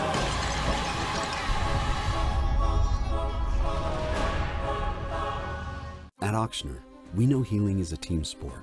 That's why we've partnered with world-renowned orthopedic surgeon Dr. James Andrews to create the Auctioner Andrews Orthopedics and Sports Medicine Institute. Whether you're a professional athlete or a weekend warrior, our team of specialists are dedicated to getting you back in the game. So whatever your reasons are for reaching your personal best, we've only got one: you. Auctioneer Andrews Institute. Long live you. Protect what matters most to you and find out the many ways you can benefit. 100% free tuition and fees to all state colleges. Job training in over 150 different career fields, healthcare, pay, and much more. The Louisiana Army National Guard. Part-time service with lifelong benefits. Find out more by visiting www.lang-recruiting.com. Steve Schneider back with Dwayne Jenkins, Shane Savoy, and Marshall Falk. Oh, wait a minute. You're Troy. The coach is stuck on an elevator. We're going to have him on here in a little bit. We're going to talk some ball. You've had a chance while the Honey Badger was sitting here to kind of take in the band performance, the atmosphere, talk to some people. What are people thinking about this 21-0 lead? Now, you know, I was talking to our expert coaches here. Yeah. And how do you game plan for a defense like that? It's very difficult. You got to hope they make some mistakes. You got to come up with some. They haven't really tried any crazy stuff. They've moved the football, but I can hear the coaches bend but don't break on the Carr sideline, and they don't typically break. What is it? You can't simulate and practice the speed and athleticism? Is that it more than anything? The speed, the athleticism, the intensity. But when you do break a play, it doesn't score. You might get a 10-yard gain, you might get a 15-yard gain, but then you got to line up and do it again. That's what we talked about. We talked about the gains that would normally be a 10-yard gain, a 2-yard gain. The one that might have been a 50-yard gain might be a first down. So it's just tough. The window's closed. That so opening fast. closes. Let's show the highlights from the first half. Certainly love watching the bands perform here as well in the Caesars Superdome. They play for college and NFL games, much less high school games. St. Aug got to come aggressive, man. So early in the game, that was Ian Gray with an interception. However, St. Aug did stop Karr on a 4th and goal from the 1, but as we moved to the second quarter, Karr started establishing themselves. Trey Garrison got him close. John Johnson, the touchdown, 7-0. Then he winds up and throws deep. That's a connection to Anthony Thomas down to the 2-yard line. 2 plays later, Garrison is in there. 14-0 Karr. And the defense kept creating turnovers. They did. They certainly have. I mean, just so strong up front. But look, give credit to the St. Aug defense as well. They're playing well. They played a lot of snaps in the first half, on the field a lot, just to be able to try to get something going to set their offense up. But offensively, Coach Valdez has got to be talking to them at halftime. Really, both teams, too many penalties on both sides. Got to clean the penalties up. St. Aug, 20 rushing yards. If you can't get it on the ground, if you're one-dimensional, they're coming after you, right? Yeah, if I'm looking at the stats at halftime and I'm on St. Aug's side, we got to throw the football. And he's actually done a really good job so far throwing the football. We're throwing for a high percentage. The issue is we're having a lot of pass protection breakdowns. 3 turnovers. That's all to come from. Well, that issue is because of Big Rich pushing the pocket. They got guys coming off the edge. But the Carr special teams, I think in the first half, were a huge difference in this football game. All right, guys, we'll talk more in a minute. I think Coach Falk has made it off the elevator. When we come back, we'll talk to the new head coach of the Southern Jaguars, a Pro Football Hall of Famer from right here in the Crescent City. Don't go anywhere. We'll be back in just a minute. Second to none. At Breck Golf, our Some people say call band better than St. Aug. People say a place for family and friends to come together to enjoy the great outdoors, to work on your swing, or get in the game. It's all just minutes away. 21-9, Carr. With convenient locations around the parish and online tee time bookings. Man, St. Aug not sad, just carved it so deep, man. With Breck Golf. You go to Southern one Protect deep. what matters most to you and find out the many ways you can benefit. I'm watching on 100% free tuition and fees to all state colleges. Job training in over 150 different career fields, healthcare, pay, and much more. Behind from the Louisiana Army National Guard. Part-time service with lifelong benefits. He gonna get some good coaches. Find out more by visiting www.lang-recruiting.com. I got best talent in the state of Louisiana. If you want to break the rock, you need to make yourself indestructible. St. Aug's going to first possession. Game will become. If you want to play between the hedges, you need to work out there, up there, down there. That's a good question. I don't know who OC and DC is. If you want to reach the win bar, you need to lose I ain't sleep, gonna lie, they still got that running lose back. They count. still got Trey You Holly. need to play every Trey Holly game a dog. like you got nothing to lose. Go on the bench. At least a coach from another high school.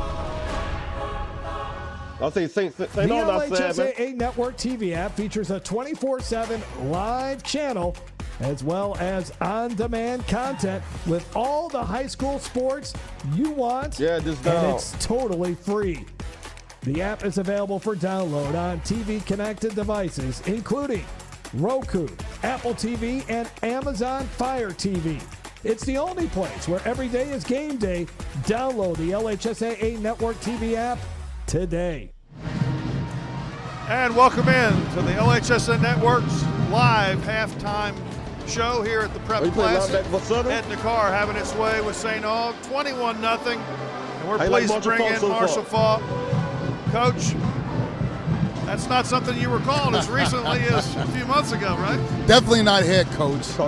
Coaching in Colorado, I adopted the name coach as you do, but head coach is a little different. Yeah. What's your experience so far here in the Bayou State, which obviously you grew up in, played at Carver before San Diego State in your pro career? It's been amazing. The Southern alum, all the people around Baton Rouge. Obviously, they get to welcome in two head coaches, myself and Coach Lane Kiffin. And the reception's been great. It's been warm. And just looking forward to getting going, getting the kids back. And the kids are excited as well. Just want to play some winning football, that's all. I was telling Tyron Matthew we do a Player of the Year award with Warwick Dunn.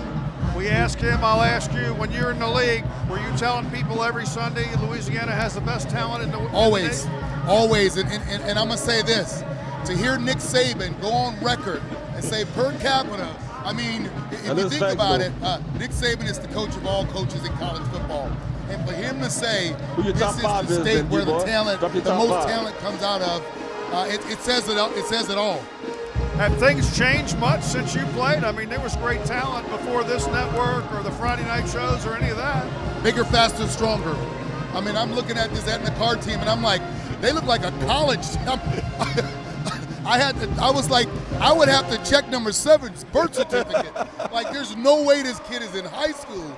And 77 is unbelievable. They can walk in the NFL locker room and not play a lot of plays. Easily, man. Well, Coach, I do have a question for you. Yes. Because one of the things we talked a lot about was the experience that these kids have had of playing in this building. I know you didn't get the opportunity in high school, but you did get the opportunity many times in the NFL and then in the Super Bowl. Explain what that experience was playing in this building. So, actually, I played here once in high school. And we played Aberson in a jamboree here. And it was one of the best times ever. That's when I knew, like, football was my calling because I played 4 different sports. Love playing other sports, but the game I had in here my junior year against Aberson was one of the best games of my high school career.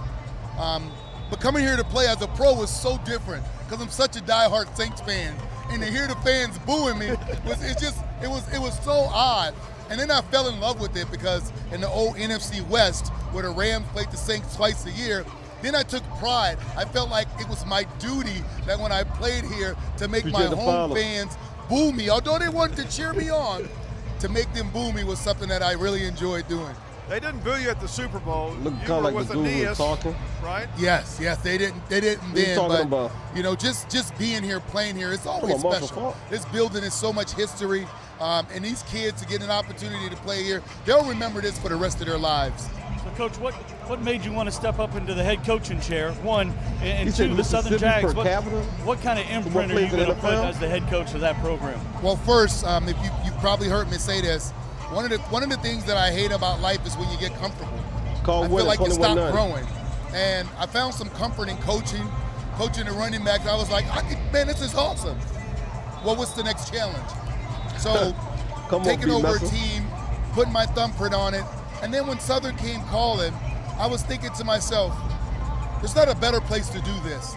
You know, this state, rich in history of football, and what it's done for me, giving me my start. Why not go back here and impact some kids at this program and give them the opportunity teach them the things that Coach Wayne Reese taught me, because a lot about this game, it'll teach you more about a game, but more about life. And if you don't cheat the game, it won't teach you. I feel like you must have Bryce Brown and Robert Valdez on speed dial. I do. 21-9. I do.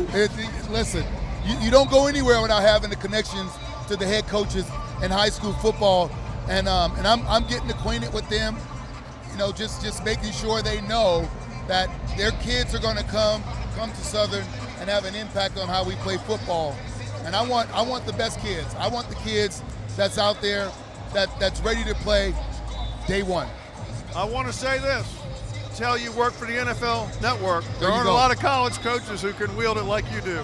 All good. Thank you guys for having me. Thank you for joining us. No problem. Have a good one. Hall of Famer Marshall Faulk. We'll be back with more right after this. I'm sorry. We're going to go upstairs. Jeff Palermo and Wade Kaiser are ready to take it over. Guys? Thanks a lot, Steve, and it was great to hear from Marshall Faulk, the Carver alum, Pro Football Hall of Famer. We wish him the best of luck as the head football coach for the Southern Jaguars.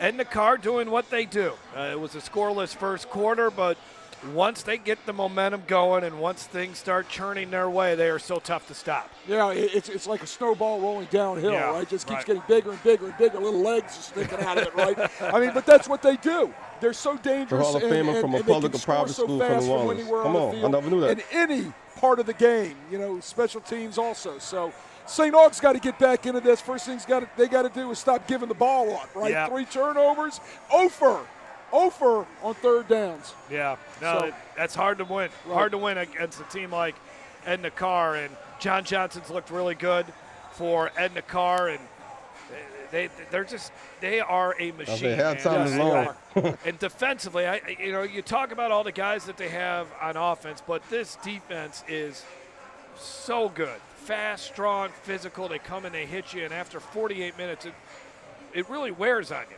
Well, the thing about it is you can catch them out of position, but they're so fast in getting back into position and recovering from doing something wrong technically, right?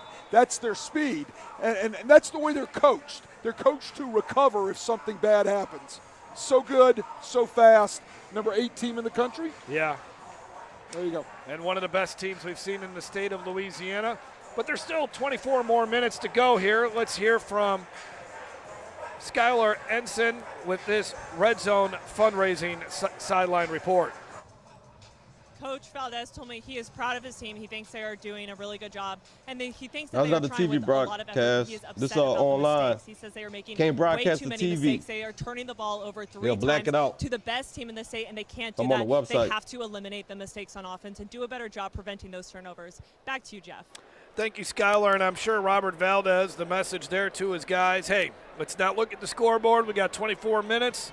Let's play the best 24 minutes of football we can possibly play, and let's see where the chips fall when that's all said and done. Yeah, I got a lot of rounds left in this fight. That's what he said. So let's fight every minute of each round, and that's what the St. Aug Purple Knights have always done. Come on, St. I Aug, think that's man. what you'll see in this second Make this half. competitive.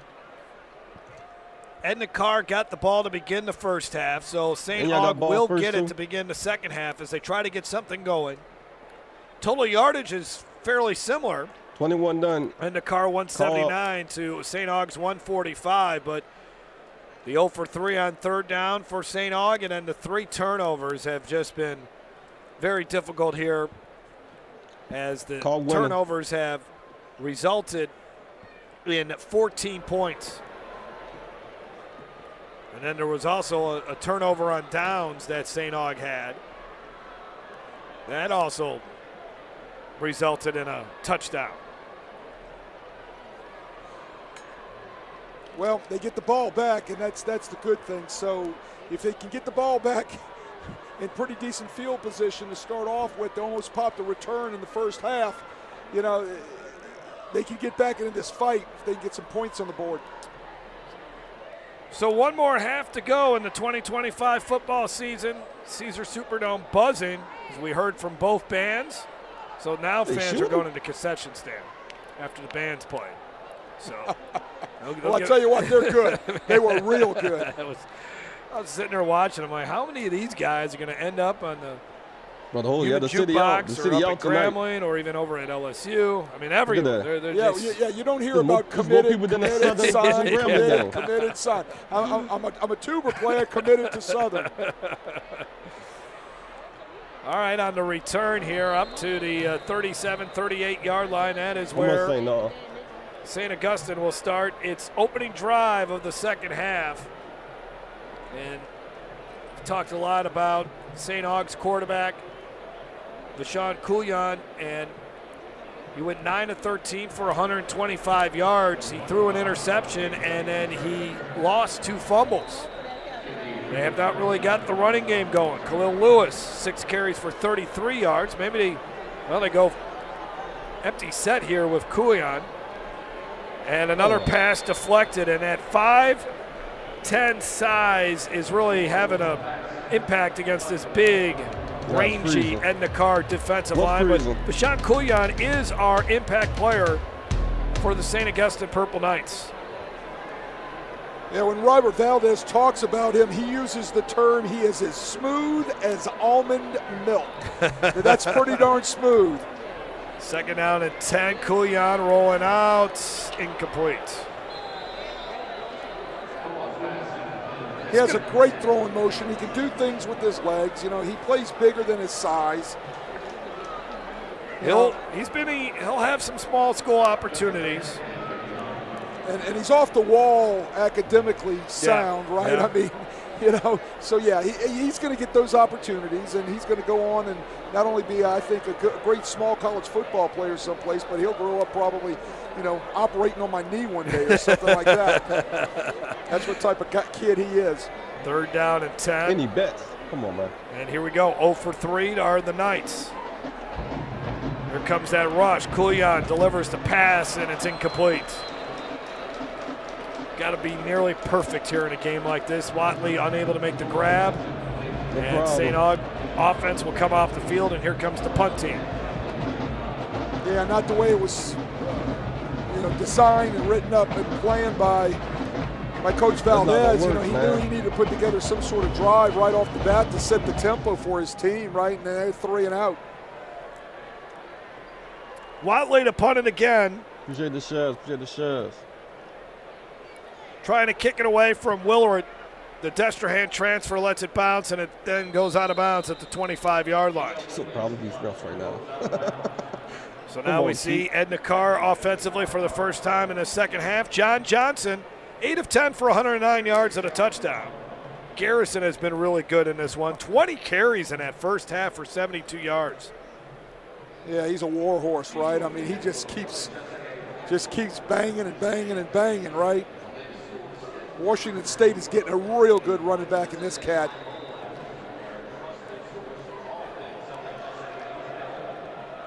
Johnson. Good ball, good. Will finish somewhere close to 2,500 yards passing, over 1,000 yards rushing. As Garrison gets to carry in St. Aug. I like St. Aug. Selling out to try to stop the run. Well, the secret to Garrison before he gets going is you get some penetration and keep him from, starting his engines, right? Right there, they got a little penetration. I'm talking about the guys in the white jerseys there, and that's the way you do it, and it puts them at 2nd and long.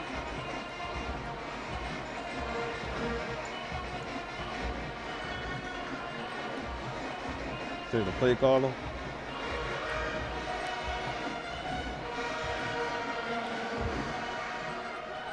Johnson's going to step up, and he'll run it. Johnson takes on a tackler at the 37, and another first down for the Edna Karr Cougars. There's my point again. You can be in 2nd and long, 3rd and long, and it doesn't matter. They find a way to move the sticks, right? And this time, who moves the sticks for him? Gallic had the blueprint. Garrison, the running back again. Garrison gets another carry off to the left side, up to the 46. That's a first down. He's a shoestring away from breaking that. Chad Jones and Larry Johnson to tackle. Yeah, Chad Jones just kind of reached out at the last second and tripped him up. Stopped him 2 yards shy of the first down, so at the 46. Another big hole for Garrison, and Garrison is to the 40-yard line. Boy, are they rocking them, Chad. They just rocking leaning them on sleep. this young man here. They're rocking the a lot baby, more. Chad. I mean, when you take a look at the pass-run differential, it's 2-to-1 run to the air, and usually in the Carr's a little bit more 50-50, but until St. Aug stops Garrison, they're going to keep feeding him the football. Larry Johnson in on another tackle. And now the ball is at the 32. Got a new running back in there for the Carr Cougars. And another big hole. Yeah, they're just rocking them to sleep, Chad. Macklin, he's a junior, 6 foot, 186 pounds. He'll be the guy next year most likely. And if it wasn't for Garrison, Macklin, he would be the starting running back. But Bryce Brown really feels that he's going to be a budding star is Macklin. Oh, yeah, by the way, he's got a Florida State offer. Yeah. And he's got himself Well, they hitting them B gaps. Inside the 5 yards there, close to 5 yards. 17-yard line is where they bring him down.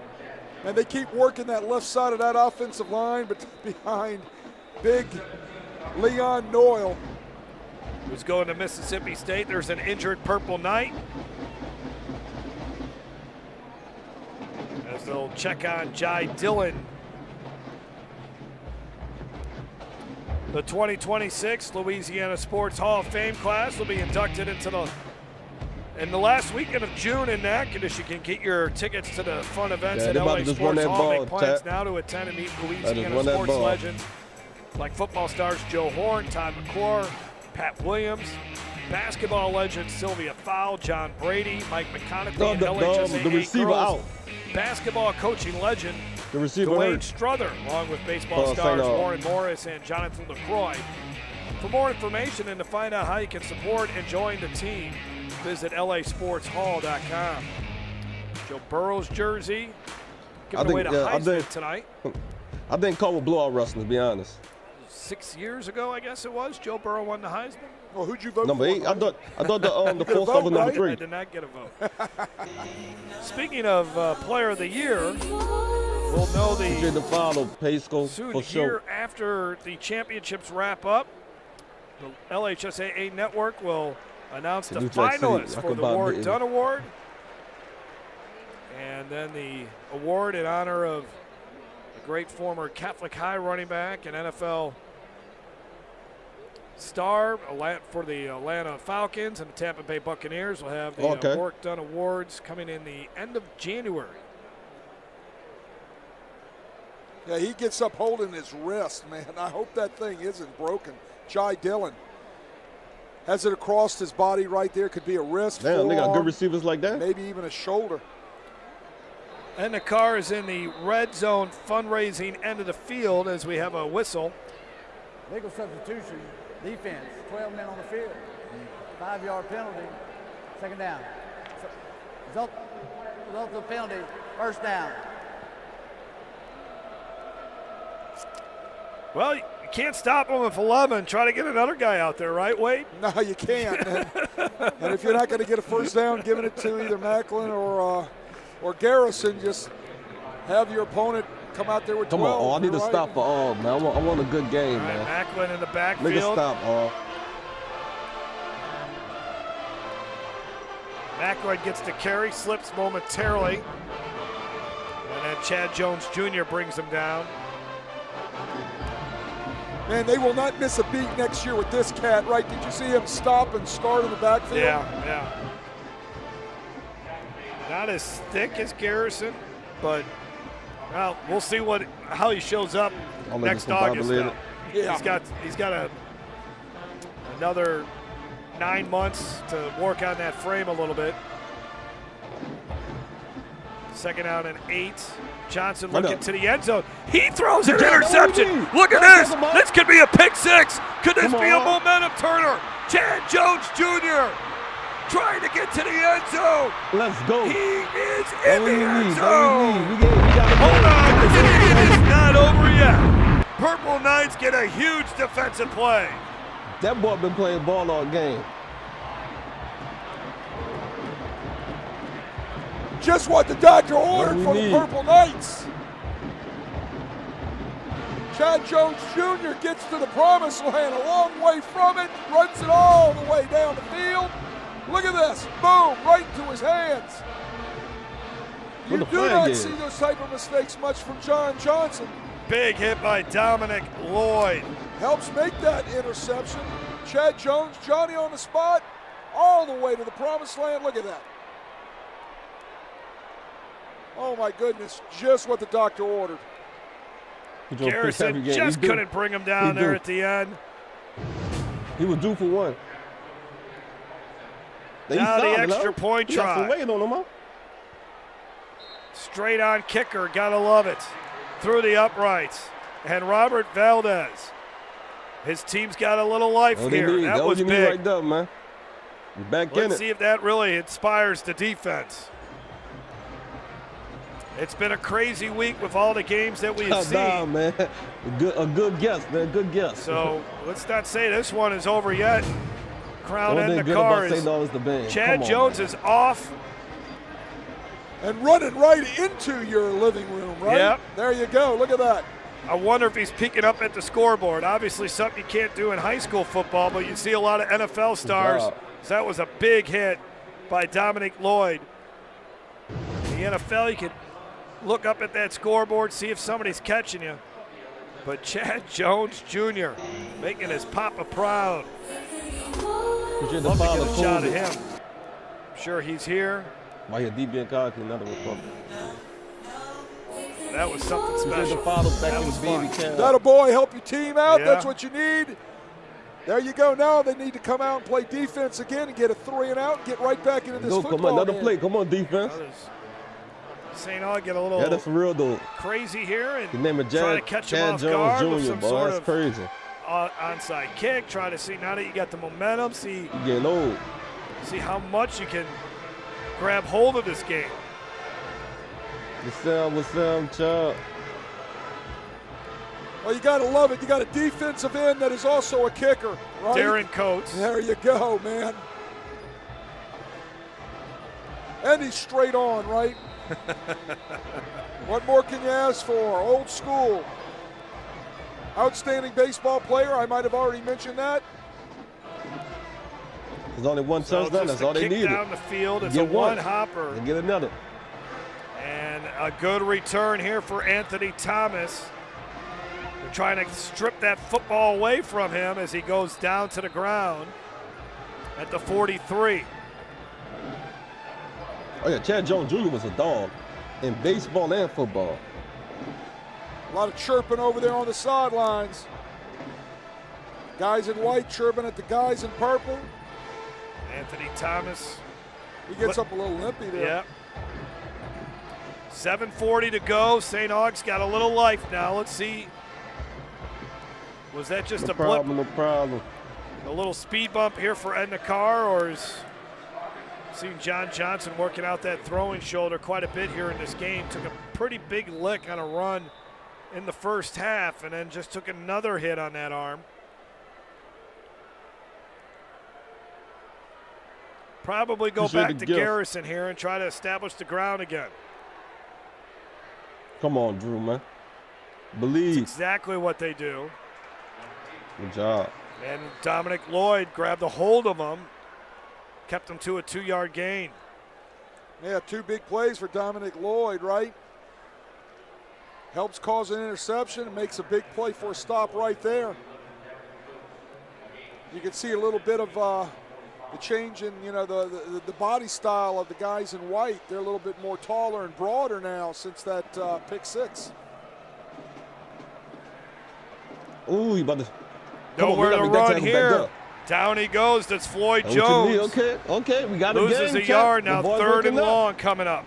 Caleb Trueblood out there. No problem, junior, outside linebacker, getting all over that screen. Hang on, young man. Pulled him down by his arm. Saw that, holding on to his hand. Whatever it takes. Cougars on 3rd down today, 4 of 7. Johnson's going to have to make a play. Got plenty of time on the play clock as he relays the play to his teammates. There's a lot of time. Johnson delivers a beautiful Come on, pass. man. First down and a lot more for the Cougars down to the 31-yard line. Said he needed to come up with a play, and he did. Well, if there's anything wrong with that shoulder, that was a 98-mile-per-hour fastball. Is that a flag on the field? It is a flag on the field as Willard makes the catch. Yeah. Open in the middle of the field. Let's see what this call could potentially be. Must be something after the play. After the play, personal foul, defense, number 2. Come on, 15 ref. yards from the end of the Come run. on, ref. First down. Clinton Hill called for personal foul. I don't know what he did, but they saw him do something, and that hurts, right? You know, you just can't tack on that hidden yardage, all that extracurricular stuff onto a team like this that is that personal foul was explosive. that? Sixth penalty of the game for St. Aug as Edna Karr back into red zone fundraising end of the field. So they have the football at the 17-yard line, approaching the halfway mark of this third quarter. The ref had to draw a flag out. They didn't draw a flag the whole second half. Johnson gives it to Garrison, Come a on, nice little folks. jump cut. Garrison got a first down to the 5. You know, jump cuts like that are natural for some people. Kick his helmet. Not me and you. Absolutely not. And then you Come work on, on that fool. every day in That's lazy practice right right there. Jump cut drills that you do that make your feet a lot quicker. I'd venture to say for Garrison, a lot of it is natural, but he still works hard at his trade and his craft, right? You know. First and goal at the 5. The whistle before the snap. And there's a flag in the back of the end zone. Timeout. St. Aug. Purple Knights called a timeout. Second half. That's the first one that they've given up, or that one they've taken. While we take a break on the field, we'll take a break here as well. For over 100 years, our families St. Aug did a stop right here. to share with each other our challenges and hopes, to take this light we've been gifted and paint a brighter future for the next generation. Oh, they said the The record, seeds coach. we plant today They said are the the record is bounty we packing up. harvest tomorrow. As farmers, we know that together we're stronger than we could ever be apart.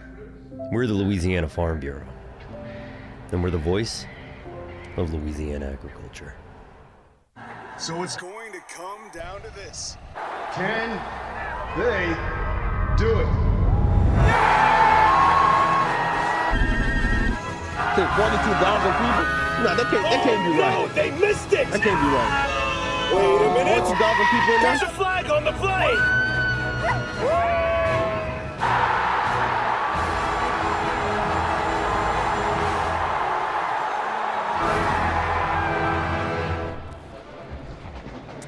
Edna Karr leading St. Aug 21-7. Last time Edna Karr was down at the side of the field, Johnson threw a pick 6.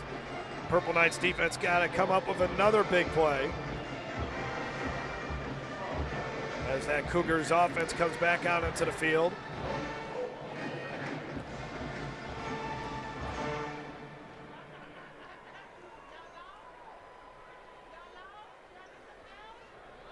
Trey Garrison in the backfield. Garrison had 4 rushing touchdowns in the win over Evangel.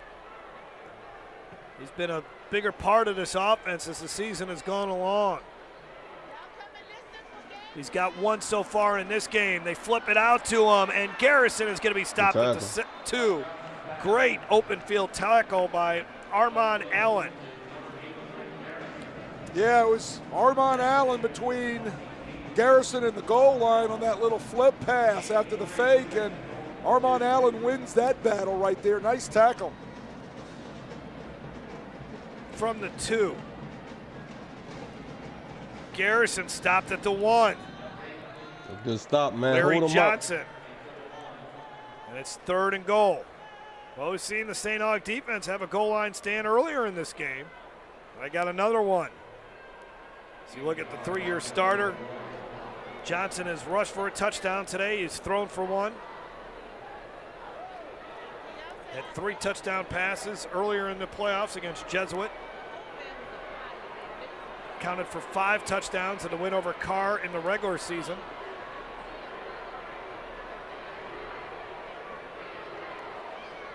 Garrison Good has it, tackle, and he boy. stopped again. No, it's not on TV. Either you can watch Clogging on up that middle, LHSAA, Corey Brooks. or you can pay for it and Corey watch on Brooks gets NFHS. penetration about 2.5 yards deep in the backfield. Nobody touched him. Came right through the B gap, split a double team, hits Garrison deep in the backfield. Huge stop. And it's 4th and goal here. Right there, see it? Nicely done. Coming up on the 4-minute mark of the Division I Select State Championship game. And the Carr's going to call timeout. It's their first charge timeout. Bryce Brown and his coaches will get together here to figure out what they want to do. The coverage of the LHSAA Prep Classic on the LHSAA Network has been brought to you by Coca-Cola, Real Magic, also Louisiana Army National Guard, Protect What Matters, Ochsner and the Ochsner Andrews Sports Medicine Institute, and the Louisiana Farm Bureau Federation, a voice of Louisiana agriculture. Well, a lot of talk about how this could be one of the most well-attended prep classics, and I tell you what, over 600 people in here, chat. they did a pretty good job in filling up pretty much the lower bowl here on TikTok and about at 3,000 on the YouTube. Caesar Superdome, and there's a good crowd that's made it all the way up into the second deck. No problem. St. Aug fans got together to wear white, so everybody knew who the St. Aug fans were, and the Carr fans, they're wearing black. But for St. Aug, this has been a long time coming. No doubt. 1979 for a great high school football program that has produced so many great players. You know, Tyrann Matthew, Leonard Fournette. And they finally got themselves into the state championship game. Problem is they're facing one of the top teams in the country. But the game could turn here a little bit more if St. Aug can come up with a defensive stand. Johnson looking for somewhere to go with it. He's just going to run it into the end zone. Touchdown! Hollywood, John Johnson. Yeah, make that play. Second rushing touchdown for the senior and future No Mountaineer. problem. Looked like St. Aug was going to get him in the backfield. That was Darren Coates who got his 5K on ankles YouTube. broke by John Johnson right there. Big He put 5K, a little big double 5K. move on him, right there in the center near screen, in, out. He's in good position, talking about Coates. But, hey, when you're one-on-one with John Johnson, man, it's hard. It's very hard to wrangle that guy. Darren Coates, wow. Good football player, Darren Coates, just couldn't wrangle Johnson State right final. there. Ryan Castillon as we have whistles before Louisiana the extra State point. final. Prior to the snap, false start, offense, number 51. 5-yard penalty, retry, kick. John Johnson, another rushing touchdown for this young man. Yeah, they got to make that tackle, man. Can right guard move early? Yeah, he's amassed a ton of stats, hasn't he? 20 rushing touchdowns coming in on the season, had a couple more here today. Gets it done with his arm. 25 TD passes coming into this game. What an athlete. Right, yeah, 5K is wild. With what Rich Rodriguez likes to do offensively, with all the RPOs and the high-tempo offenses and all of that appreciate type y'all of tuning stuff, in. he'll fit Unsportsmanlike perfectly. conduct, defense, number 2. Be half the distance to the goal, retry the kick.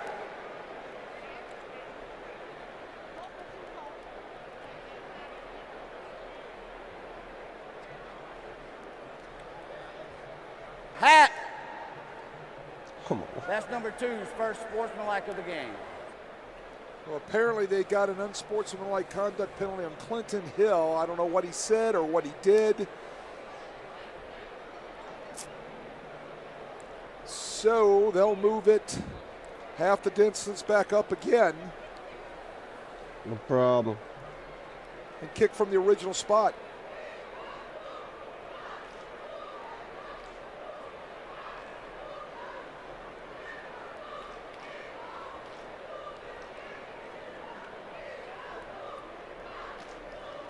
Man, What a these- high school career. Getting rough, man, holding up I mean, the there was game. a big drought here. Big drought for Edna Carr when you go 2019.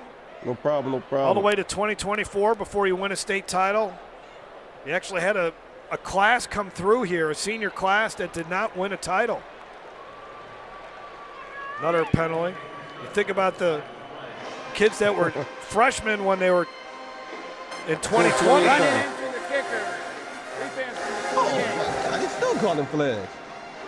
And the Carr suffered that stunning loss in Natchitoches, losing to Karr Crow in the 2020 state championship, and they had not returned until the 2024 one when they won last year over Alexandria Senior High. Bryce Brown is the fourth different head coach to take Carr to the Superdome Prep Classic. Of course, there was Don Watney, 3 trips. He took Edna Carr, 2 in 93, 95, and 99.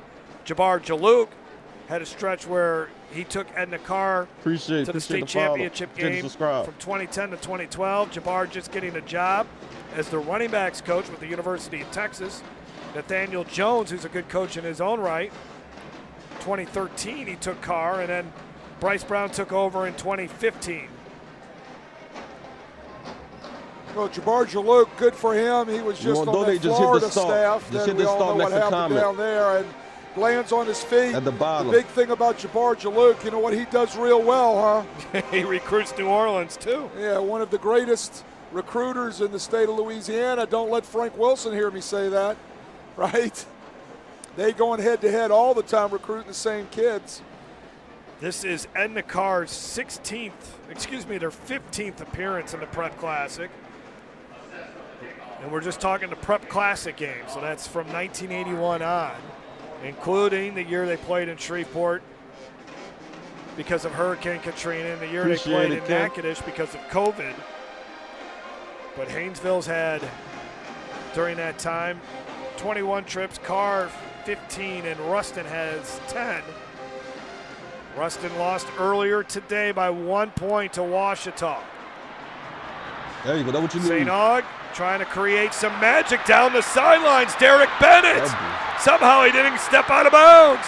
And that's a touchdown. There are no flags. No flags. Nobody waving an arm on a boundary. That is a kickoff return for a touchdown. Another answer here. Keeping St. Aug in this thing. Well, they've had a defensive touchdown on a 90-yard interception return by Chad Jones. And now Derek Bennett, the junior wideout, thought he was going to go out of bounds right here, and the kicker, Castion, just didn't do a good enough job. Got to use the sideline as your friend, but when you got this speedster running by you. Everybody over here on the Carr boundaries going ooh and ah. They thought he stepped out, right? He did not step out. Great film by our great camera crew. He might give you $20. Play is under further review. There we go. They're going to look at it. Yeah, of course. But I didn't see it. This will be, what, our 5th or 6th review of this game? He a junior? Oh, yeah. Oh, yeah, St. Aug will be nice next year. So the officials will take a look. Let's watch it ourselves. Kind of hard to see right there. Maybe we couldn't see, kind of blocked by somebody on the boundary.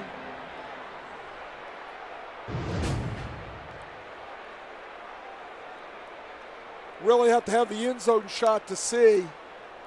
Right down the white stripe.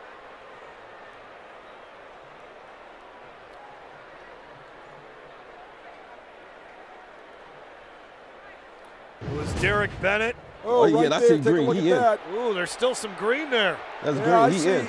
Smidgen of green, don't you? Yeah. God damn, they got some good shots though. It was Derek Bennett who had caught the winning touchdown pass. If they overturn this check, fire all the refs.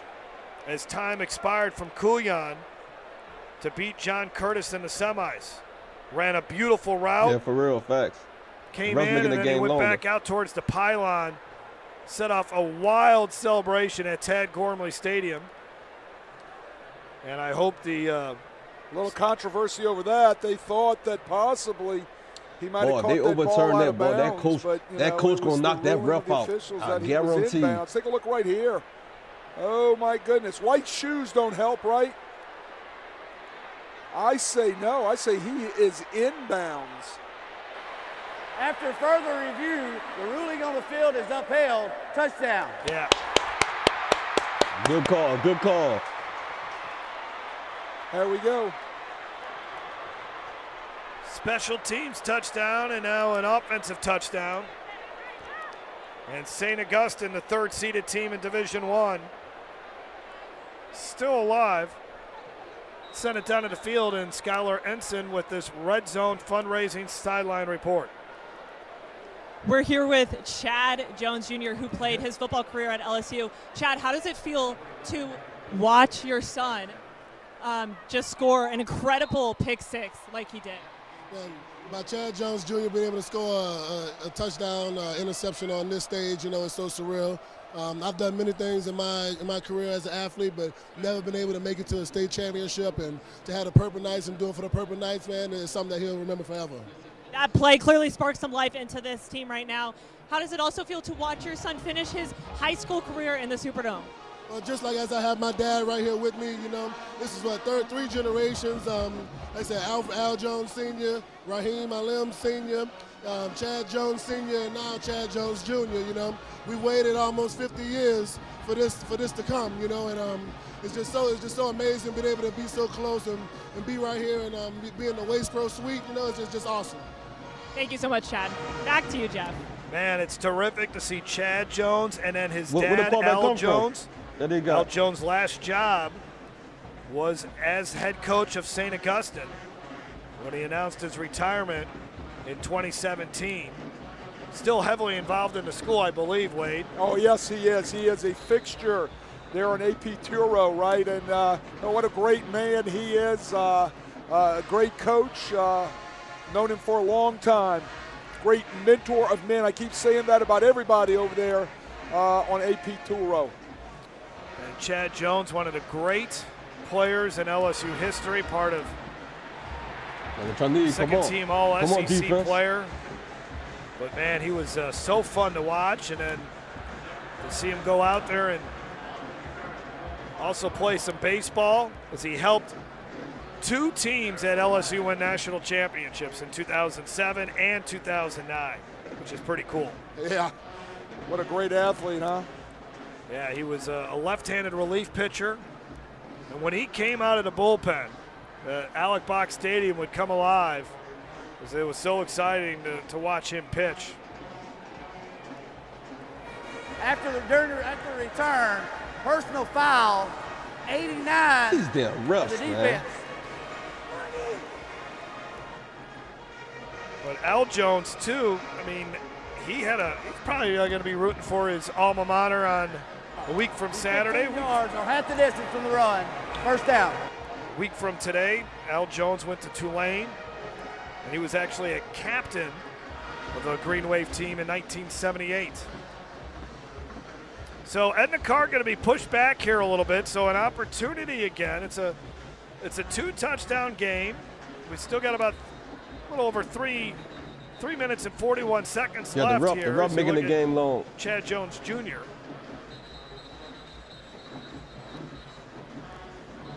Look at all of them. They're enjoying their afternoon, right? Yeah, they should be. They should be. A lot of fun. Yep. Good stuff. Al Jones, always, when I had a chance to do one of his games, he was always so polite, courteous, really respected him, still respect him. First down and 10 at the 9. Johnson somehow able to get 3 or 4 yards out of that. So elusive back there. Yeah, he'll make you miss in a phone booth, right? I mean, he's just athletic. We have a Purple Knight that's down right at about the 8-yard line, 7-yard line. Appreciate the gift, no results. So medical staff will come out and check him out. Well, we've been talking a lot of about St. Aug. Let's learn a little bit more about the Purple Knights. Our Oxnard School Spotlights. St. Aug located in New Orleans. Lysana Cambryce is the principal. Cambryce, is the principal. Just 3 miles away from the Dome. 3 state titles, and You could have taken up a whole full page on famous alumni there. Yeah, I mean, anywhere from athletes to actors to politicians. Carl Weathers, I would have made sure I got Carl Weathers, the late Carl Weathers up there. Apollo Creed. Yep. Then you also have here for Edna Karr, and located in Algiers. They're twice as far to get to the Dome. You see the 7 state championships for Edna Karr. Washington, Patrick Surtain, Robert Royal, Cornelius Lucas. And Bryce Brown, of course, such a fixture of what they are doing there. All started by a guy named Don Watney. Started that football program from a junior high football program and laid the foundation for where it is today. 2nd down and 6. Garrison off the right side. Hit hard by Chad Jones Jr. Stopped about 2-3 yards shy of the 1st down. This is one other thought on that Chad Jones interception. Too bad he wasn't going the other way, because that's where the Jones family's hanging out in those suites down there. That would have been pretty cool. He could have ran right up into the suite and sat down in a chair. That would have been a good moment. 3rd down and a short 3.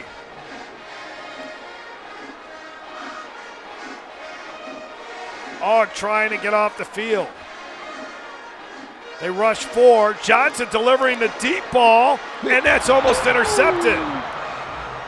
Off the hands of Armand Allen. So on 4th and 3, they try to hit a low percentage pass. And Edna Karr's going to have to bring the punt team on. And you're getting a little sense here from the St. Aug fans saying, wait a minute. We could get some good field position here. Yeah, we might have a one-score game going into the 4th quarter, partner. Absolutely, no doubt about it. And you know how quickly the tide can change.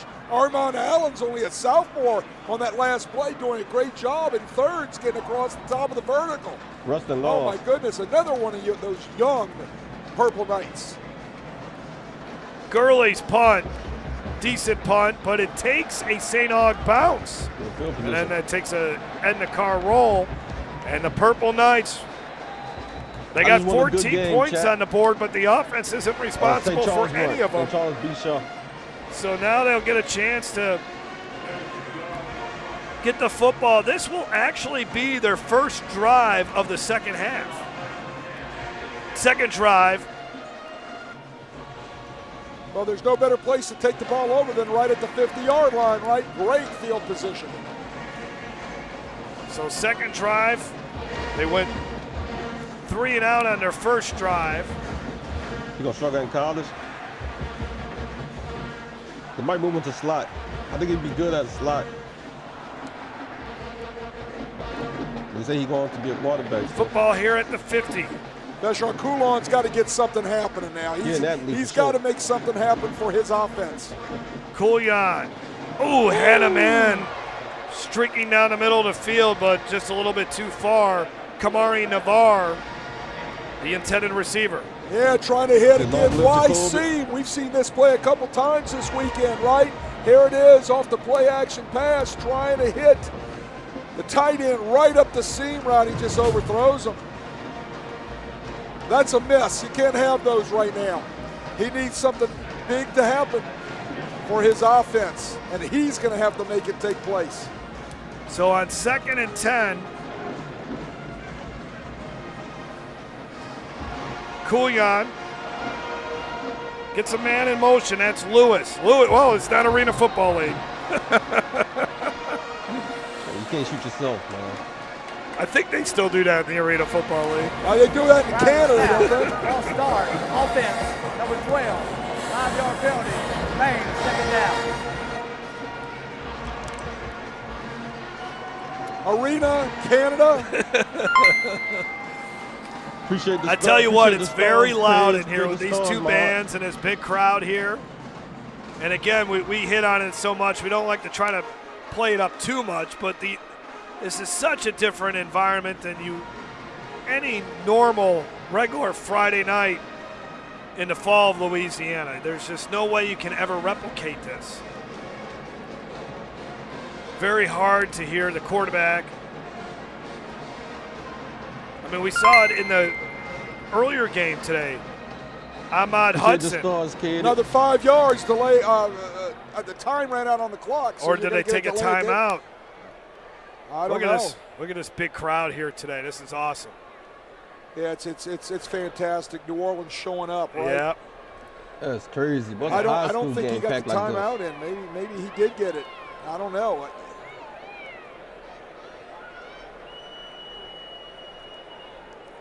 Man, just an amazing crowd. Can't wait to see what the numbers are on this.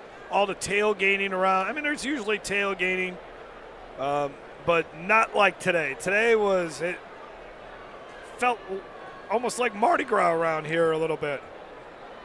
I believe 30,000 tickets sold for this one. That's phenomenal.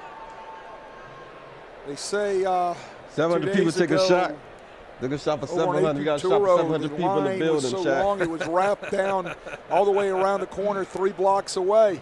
Look at the, 700 people in the think building. After winning for Edna Karr, you would think after winning 5 titles in 9 seasons, maybe you get a little complacent. It might have been, maybe that might be the case too a little bit, but when you're playing St. Aug, you better bring it because you know the Purple Knights are going to bring it. How do we got on YouTube right now? Well, look. Here we go. Here's a call coming from the official. There's no foul on the play. Apparently they got the game. Apparently they got the Currently timeout. The headsets for the visit team are not working, and that's why we've stopped. Oh. Okay. What I was fixing to say is you can't go anywhere in the city of New Orleans, and you got to know Algiers, for our folks that are not from New Orleans, is in Orleans Parish. It's just on the West Bank, right?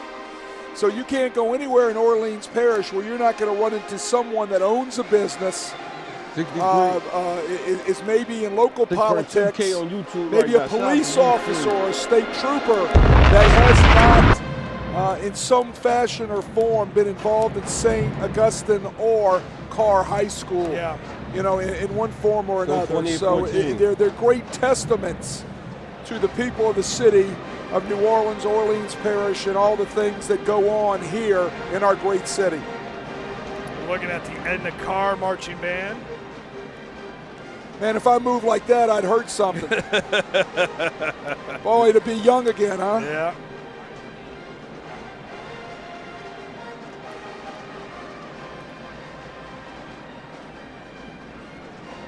Trying to get the communications down on the far side of the field. That's the other thing got to do better, that man. coaches will tell you. Not only is it a big adjustment for the players, but for the coaches as well. Communications are not necessarily the same. Now, obviously, this is a little bit more of a significant issue where you can't talk at all. Right, you're going to have to. You got to be on a certain frequency if you're going to use your own. If not, you've got to use the dome stuff. That's the deal. Yeah. All right, having coached in here a couple of times, just on general in-season ball games, dealing with the headset problem is everything's on a different frequency, and if it's the same way, I can understand what's going on there. That's Shane Smith, principal at Franklinton High School, longtime Franklinton High School football coach. Now works in the Coaches Association, trying to figure that out. All right, we'll take a break. Hopefully we'll get all this sorted out. More coming up from the Superdome here on the LHSA Network. For over 100 years, our families have gathered together to share with each other our challenges and hopes, to take this light we've been gifted and paint a brighter future for the next generation. The seeds we plant today are the bounty we harvest tomorrow. As farmers, we know that together we're stronger than we could ever be apart. We're the Louisiana Farm Bureau, and we're the voice of Louisiana agriculture. If you want to break the rock, you need to make yourself indestructible. If you want to play between the hedges, you need to work out there, up there, down there, everywhere. If you want to reach the win bar, you need to lose sleep, lose count. You need to play every game like you got nothing to lose. Appreciate the light, appreciate the light. Make sure you share the screen, chat. At Auctioner, we know healing is a team sport. That's why we've partnered with world-renowned orthopedic surgeon Dr. James Andrews to create the Auctioner Andrews Orthopedics and Sports Medicine Institute. Whether you're a professional athlete or a weekend warrior, our team of specialists are dedicated to getting you back in the game. So whatever your reasons are for reaching your personal best, we've only got one: you. Auctioner Andrews Institute. Long live you. If you want to break the rock, you need to make yourself indestructible. If you want to play between the hedges, you need to work out there, up there, down there, everywhere. If you want to reach the win bar, you need to lose sleep, lose count. You need to play every game like you got nothing to lose.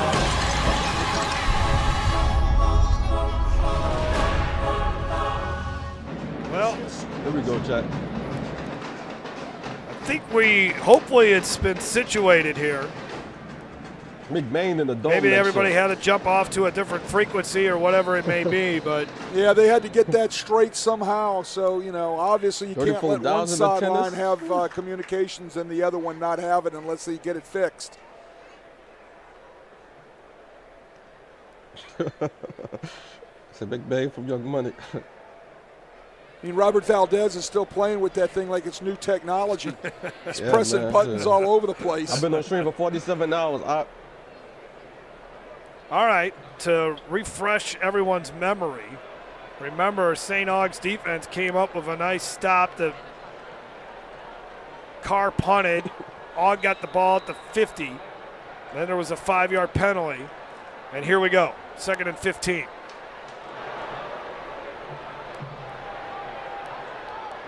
Complete, and number 2 was on that, but for a minimal gain.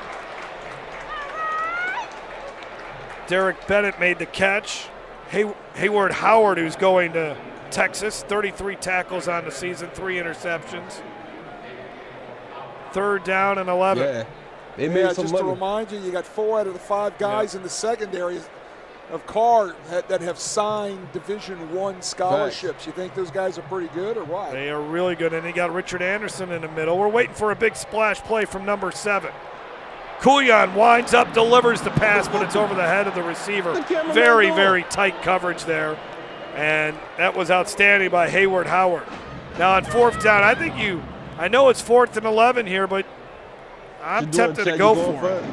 Well, I think they're going to bring the punt team on and see if that defense can make another great arm by Kuyan, but just a little bit too strong. But then again, outstanding coverage by Hayward Howard. Yeah, Hayward Howard in phase right on the hip of the intended receiver, as he should be, right, fighting to get on top. It would have had to been just a perfect ball. 6'3", 185 pounds. Oh, you see and a good high punt. They'll take a St. Aug bounce and roll, and it's down at the 12.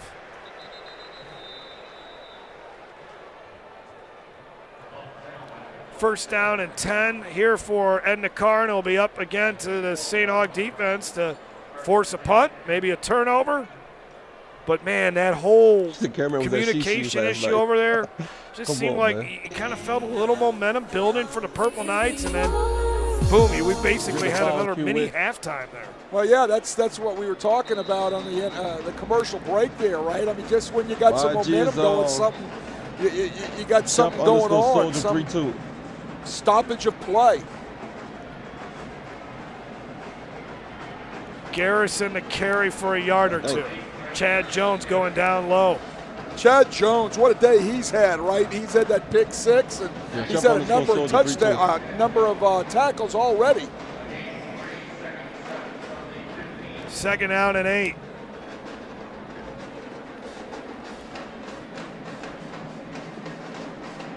Johnson, under a minute to go here, relaying the signals. Garrison falls forward. That's enough for a first down. Nice job by Trey Garrison, who's well over 100 yards rushing. 31 carries on the day for Trey Garrison. I bet you that's a high for him, I would think. I don't remember him getting 31 carries before.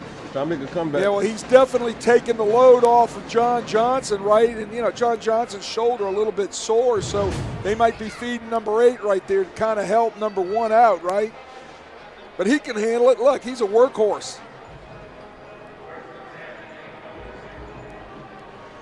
This is a good question, man. How quarterback for next year going to be? Nice run again. One more quarter to go here, and Trey Garrison is looking like he might be your most outstanding player of the game in this one after John Johnson won the award a year ago. Few seconds left to go in the third. Edna Karr, 12 minutes away from capping off back-to-back undefeated seasons. We have 12 more minutes left to go also in the high school football season. Couple of touchdowns here for St. Aug, but they're still down by 2 touchdowns as we go to the fourth.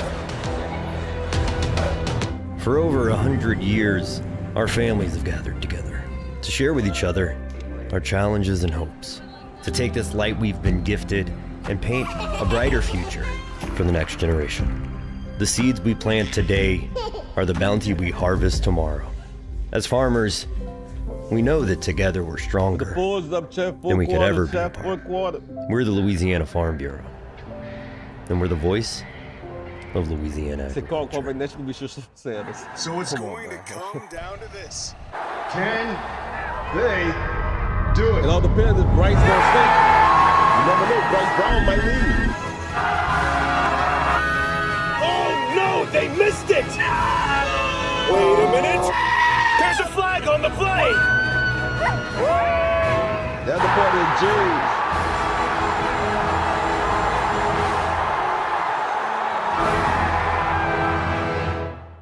Holiday season in New Orleans on St. Charles Avenue. A festive time. A lot of people probably holiday parties tonight. Holidays were really not as football seasons for me and you, Wade. It's time to get in the holiday spirit. Absolutely. 2nd down and 1. Garrison stopped behind the line of scrimmage. Clinton Hill came in there. He stretched to try to get that first down, but lost maybe a few inches. That's stalling, Joe. Come on. Clinton Hill comes in and hits him in the backfield around the knees, and Garrison just drags him.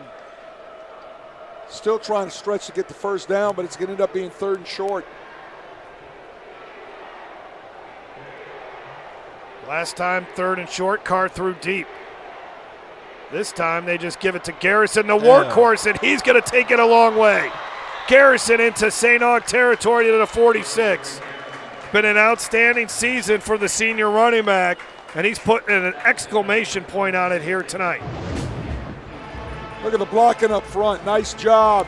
You had a hat on the inside zone right there.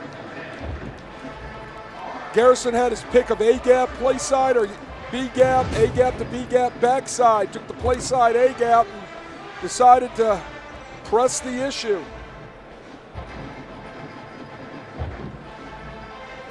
So now at the 46-yard line. Johnson keeping it. Good job crashing in there, making the stop. Darren Coates Jr.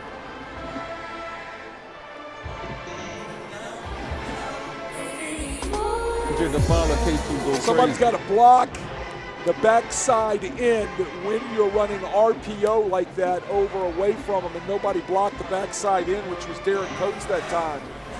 You did the final Karr. And again, they're just, right now you might as well just sell out to try to stop the run. They're bringing in the defensive backs. Hill was the next guy to make a tackle behind the line of scrimmage. Yeah, safety blitz right up the A-gap. Here he comes into your picture right there. See him? Came right down through the B-gap, lined up outside. They slant the defensive line. It opens up for number 2 right there to be able to hit it, Clinton Hill. 3rd down and 12. Johnson's pass is a little bit high, but brought down by Wilford, who's had a really big game as well. But he stopped short of the first down. He'll bring up a 4th down.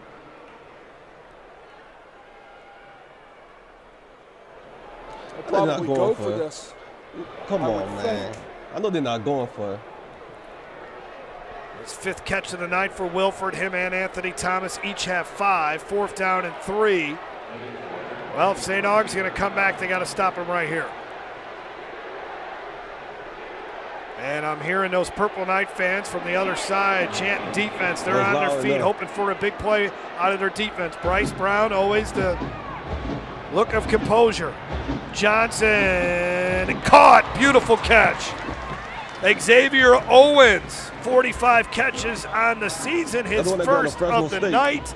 The Fresno State signee gives the Carr Cougars a big first down on 4th down. All of those receivers tonight have been involved in this throwing game. Jones, Thomas, Owens, Jackson, Martin, Wesley. They all have been involved in catching a ball from Hollywood Johnson. And another injury for the Purple Knights.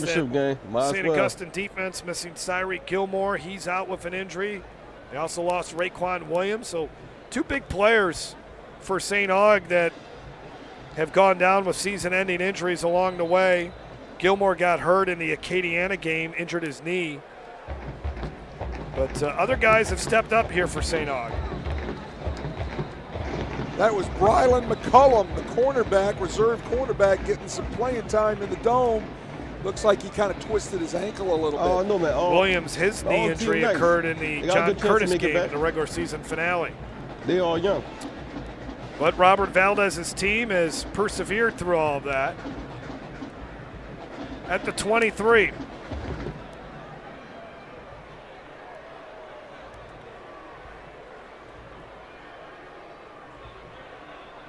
Johnson caught. Receiver brought down immediately. Chad Jones in on another top stop along with Peyton Thomas. Thomas will be back next year. 2nd down and 8.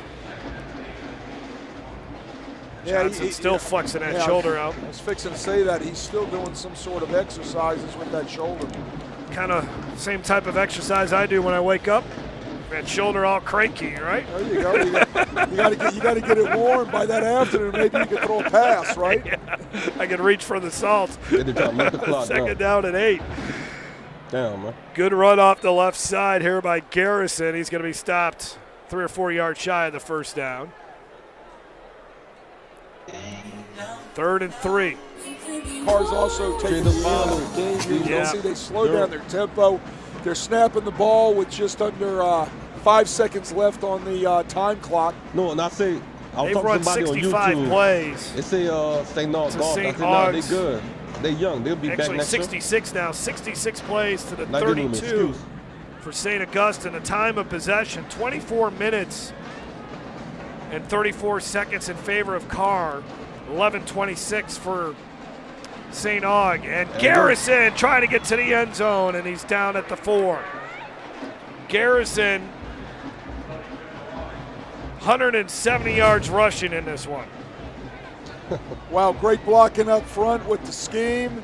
Wrap around, kick out. Power scheme. Yeah, that's true. Tyrone Matthew makes a saving tackle there. Give it to Garrison again. He stopped at the 4. What school Garrison going to? He going to Nichols, right? Oh, he's been a workhorse all day, right? I mean, he's kind of going through their stats, going through their game notes, and I don't think he's had there's no way, 37 carries. I mean, we might got to be checking the record books for. I know we've had some guys that have carried it around 40 times. I'll have to take a look here. Jonathan Dartez for Vermilion Catholic, I know he carried it 40-plus times a year ago. Johnson, they got it off to Mumford, but Mumford's going to be stopped short at the 2nd. Trying to spread the wealth there. Mumford gets one of his touches, right? Usually doesn't. Comes in as a blocking back. He's a fullback, H-back type of kid, 5'11", 250-pound dude, right? Trying to throw a little H-back flair out there to him and trying to get him in the end zone. About 800. 3rd and goal at the 2.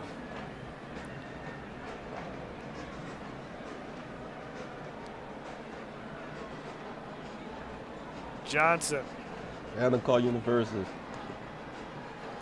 will hand it off to Garrison. He got tripped up. He stretches forward. Did he get in? No, he's going to be stopped short. Get back to the man. Garrison thinks he got in, but no signal from the officials to that.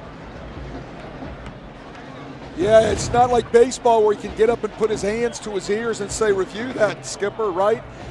Yeah, it looks like his knee. That's close. He might take a look at that. Yeah, knee and ball almost simultaneously get there, right? Knee to the ground, ball. Well, Hollywood going to West Virginia? And the Carr standing around wondering when the official's going to. And the official saying, yep. Okay, Yeah, man, there's got to be a review on this. He might be the Well, next there you Ted go. White. They called down. From up top, they said, let's come over here and take a look at this. Play is under further review.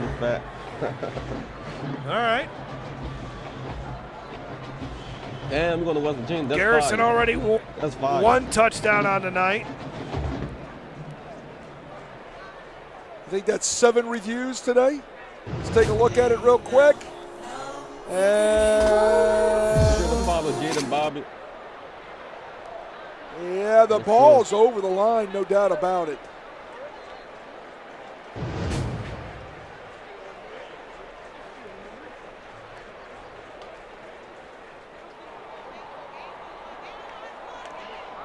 Garrison, like a baseball guy, gets up, puts his hands to his ears, and says, "You got to look at it."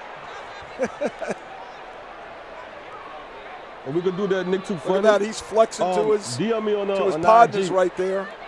Well, you can flex, buddy, because you have had one heck of a day. Yeah, a little convoluted on that look right there. Maybe you can definitely see the balls there.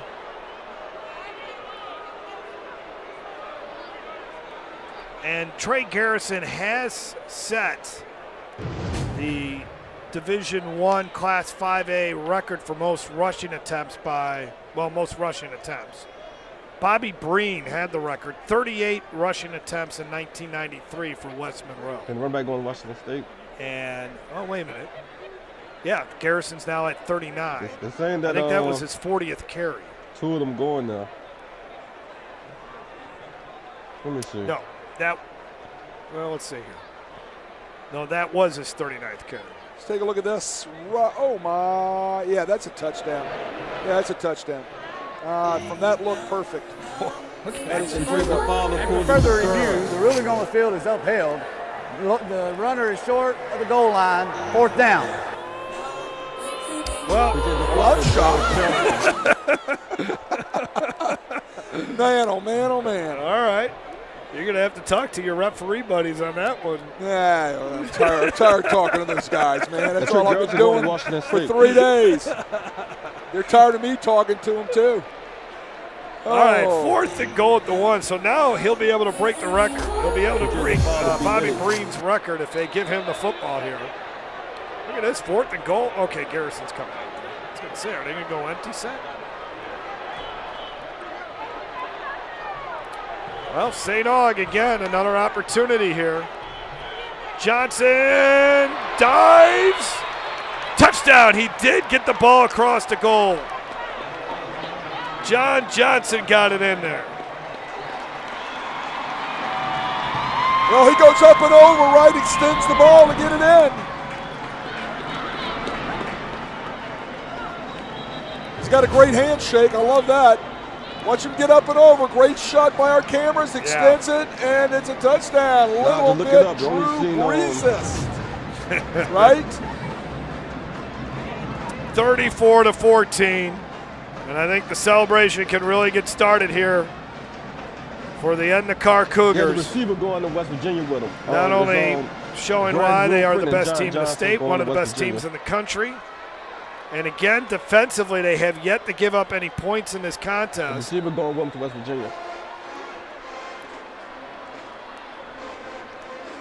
Castellon the extra point. Wade, you've been around these parts a lot longer than I have, as it is good.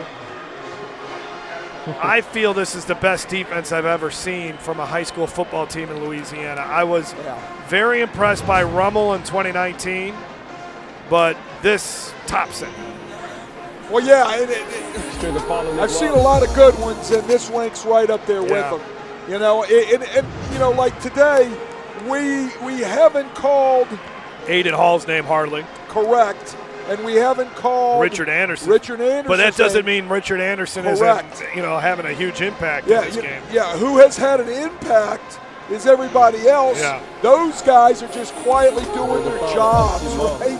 And that's what makes this defense so good.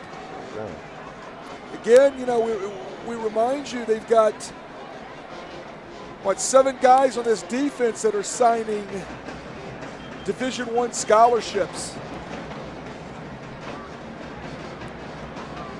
Official attendance tonight, 34,500. That is a huge crowd here. There was talk of, in that game in 78 between Jesuit and St. Aug, was that 40? Well, okay. All depends on who you talk to. Some say 40, some say 50, right? Yeah. I'm in the middle. So you're saying 45? 45, yeah, exactly. So, you know, I kind of either or. Before the games were televised too, so Absolutely. The only way you were going to watch it is if you paid the $2 to get in here. I'm sure that's probably what it cost or whatever it might have been. You could have listened to it on the radio. That's about all you could have got. Yeah. And that was it, you know. And, I mean, what a great night that was for 2 great football programs. You were here for that? No, I was not. I was driving home from college. I had graduated the year before. I played with all those guys that were playing that night for Jesuit. Played against all those guys from St. Augustine, you know, like Darren Dixon and Tony Villegas and all those great players in St. Aug lore, right? Swing pass, running upfield, and a nice run after the catch here by Lucas Jefferson, a sophomore wide receiver. And quickly, St. Aug has moved into end of Karr territory with less than 5 minutes to go, down by 3 touchdowns. That was a great football game that night. You know, a 13-7 football game, dominated by the run. Jesuit at that time was a wishbone team. Timmy Parrington was the quarterback. St. Aug ran the ball great. Darren Dixon was the quarterback, who is now. Kuyan made the defender miss. Now Kuyan might just run it. Might as well. He's got a couple blockers in front of him. Hit from behind, and he coughs it up again. And another touchdown coming here for Edna Karr. This time Torrance Sanders. Sanders into the end zone. There is a flag down at the 45. That had to have happened during the return, I believe. But for the moment, Edna Karr has its own defensive touchdown in this game. That'd be the 3rd turnover today for Vishal Coulon. 4th, right? 4th, yeah, I'm sorry, 4th. Ball pops out of his hand as he's on his way down. He's had 3 interceptions and he's fumbled it 3 times. Might be over, chat. GG's in the chat. GG's Quickly in the finishing chat. my thought, Darren Dixon was the quarterback that night for the Purple Knights. He is now the Dean of Students at St. Aug, mentoring those young men.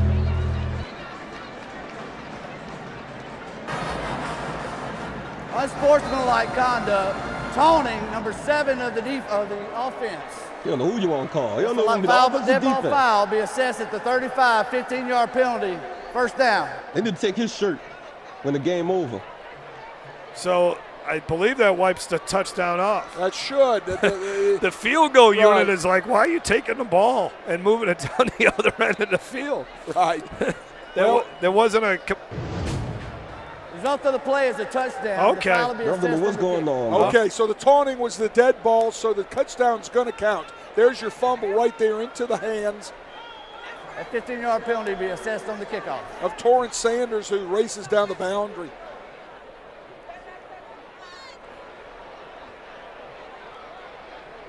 No problem. Appreciate y'all tuning in. Well, great job by Torrance Sanders. He'll head off to the Pacific Northwest, play for the Washington State Cougars. To the refs drunk. Castillon will try the extra point, and Castellon's kick is good.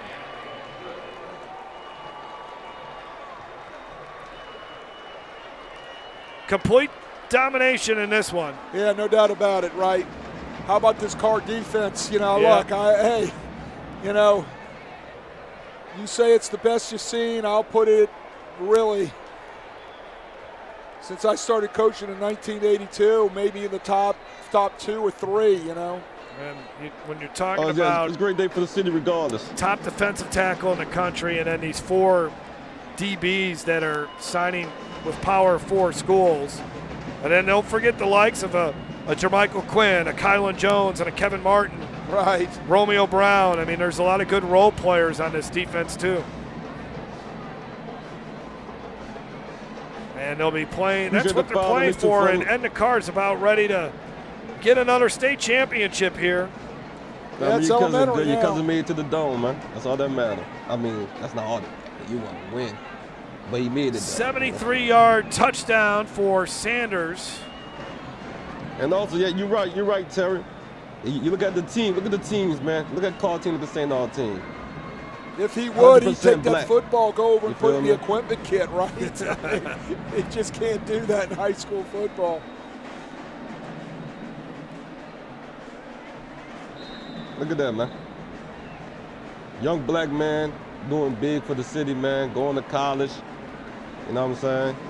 That's one reason why I love St. Aug This and will Carr. be state championship number 8 for Edna Carr. They will join the likes of Jesuit, Washita Christian, West Monroe, Oak Grove, and Southern Lab, who have all won 8 state championships. They just kick offside kick. Got a little bit to catch John Curtis, obviously. Curtis is the gold standard, 28. Haynesville is at 18 now after winning. All the school to doctors. Evangel's at Come on, 14. man. Evangel, they'll bring Pop Houston back again next year. They'll be a contender. Personal foul, Oh, yeah, but nobody going blindside no block, 35 of the receiving team. Be 15 yards, first down. That was a squib kick. Neville has been stuck at 12 here since 2015 as far as state titles. But, man, they've been really close. A couple of really tough semifinal losses the last couple of seasons for Mike Collins and company. Last year it was to Central. This year it was to Washita Parish. But in both cases, the team they lost to in the semifinals ended up winning the state championship. So I don't know if there's any solace in all that. When you combine this championship and the championship last year, the championship game, this Carr defense has only given up 7 points in those 2 games between ball, Ash and then here tonight. And that touch against the Trojans was very late in the game, running clock time, if I remember correctly. Yes. Amazing, isn't it? Yeah. Amazing. Most outstanding player probably should go to Trey Garrison. He's got my vote. I would think Chad Jones on the St. Augustine side. Who will get MVP, Chad? Under 4 minutes to go as the high school football season for 2025 is winding down. And we're watching one of the best teams to ever take the field in this great state for high school sports and high school football. Ball deflected. There's another interception. Here we go again. As Edna Carr just turning it on at this point. On the return for the Cougars, that's Ian Gray. We're gonna watch the award show, though, Chad. We're going to stay to the award show before I end stream. Another one of those guys that quietly does his job for the Carr Cougars. He comes up with another turnover. Oh, my goodness, it gets tipped. Didn't get the number of the guy who I think Kevin Martin tipped it. Yeah, Kevin Martin maybe tipped it right into Ian Gray's hands. And that's a turnover for you, a turnover for you, a turnover for you. Yeah. Running back, yeah, the running back should Now get looking over to the far side and all those St. Aug fans that have been waiting since 1979 to see their team appreciate y'all playing a tuning in. football championship game. They're heading back out to the Carr to their parking lots. Now they're going to go finish the barbecue. Yeah. Because there was some great cooking going on out there, and I'm sure it was both sides. You might be right, and cuz. St. Augustine fans. You might be right. But I'm You sure called when it. they come across an Edna Carr fan, they'll tip their cap, and I think the entire state should. This is a pretty impressive performance. So Garrison, boy, he's trying to get that second touchdown. And again, he has the most rushes ever in a Division I or Class 5A state championship game now. Cousin, come on, man. As he has 40 carries. Appreciate the stars, Katie. And into the end zone. Touchdown for Carr. John Johnson again.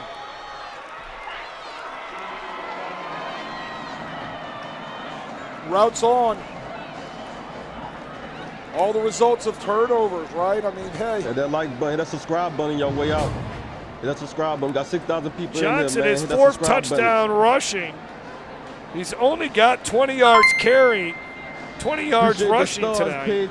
But he's gotten, once he gets into the, down at the 1, he's been calling his number a lot. 5 turnovers here tonight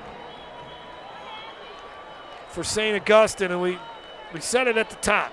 This is a very talented St. Augustine team, but they're going to need to play the game of their lives. And first quarter, they went toe-to-toe with Edna Karr. It was a scoreless first quarter, but then the Edna Karr Cougars started flexing their muscles in the second quarter, and St. Augustine, while kind of hanging around because of a pick six and a kickoff return for a touchdown, couldn't do anything here offensively. Yeah, they contained John Johnson in the first quarter somewhat, and then the floodgates open, turnovers. Well, I'll be eager to hear Bryce Brown and the idea on Trey Garrison becoming such a big part of today's offensive attack. 41 carries for 183 yards and a touchdown. John Johnson, 15 of 18 for 169 yards. I would imagine a lot of it is, appreciate it. We felt we can run the football. Garrison got hot, and you keep feeding the hot hand. Yeah, well, he had the hot hand for sure, the workhorse, as I call him. No doubt.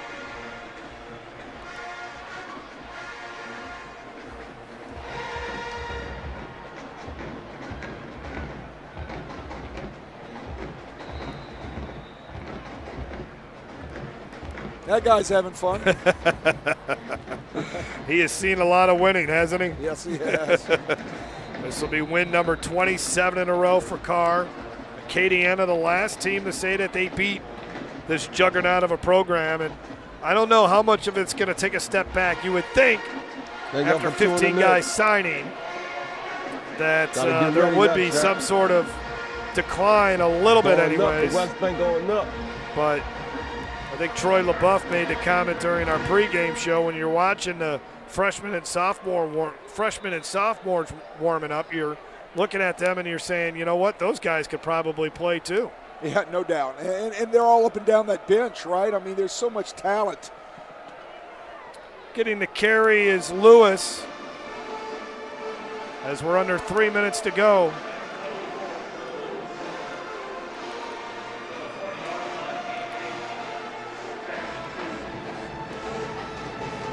Well, both of these teams will see each other again in the regular season next year because they're both back in the Catholic League. Carr in the Catholic League and St. Augustine. I know this guy. Juvenile. Exactly. I was one once too. Second down and 2. Lewis the carry. Yeah, they'll face each other. It'll be interesting. Appreciate y'all tuning in. Yeah, I mean, the Catholic League will be put back together except in the entrance of Chalmette and the exit of Warren Easton. So, it'll be interesting. These two guys will be prominent again in that black and blue league of the Catholic League. So, we'll see how their offseason goes. I'm sure both will have great off seasons, and then they'll be prepared to roll next year when August comes. Well, this is a positive step for Robert Valdez's team and I asked him when we had a chance to talk to him, I'm like, how did you put this all together so quickly? And he used the word alignment, everybody kind of on the same page. Kids have bought into the hard coaching, the parents agree with it, a collective effort. Everyone believing in the word consistency is what he said. And he did say, hey, Nobody thought we We're would get to gonna the state stay to championship the, game, so we're the here. We're award playing show, with chat. house money. Just got to do what we have been subscribe doing. button. Live in the moment. He thought the stage was a little Go bit too Twitch, big that follow button. for his team on the first time they played Edna Karr. And again, Go I go back Facebook, to that that first follow quarter. button. They were right there with Edna Karr. Both teams were landing jabs. But when that snowball starts you coming, tune in, it's Donnie. hard to stop it. A minute to go in the high school football season. We want to thank everyone that's been watching. These last 3 days have been awesome. Got to thank our great, hard-working crew. Everyone behind the scenes, the amount of time and the effort that is put into putting this on, and all the people that are part of it, including the guys in the truck. Jeff Schneider, a producer. Walter Volpatti, one of our directors. Kim Kiat, a director. It's been a terrific high school football season. We got to thank the guys at the desk. That's fine too, Tyrese. Good addition having Shane Savoie, the offensive coordinator, along with Troy LaBeouf. Steve Schneider, of course.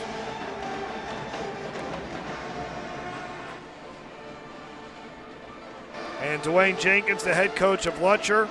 I've seen Lutcher play a couple times. I think Dwayne Jenkins is going to be back in the Dome here soon.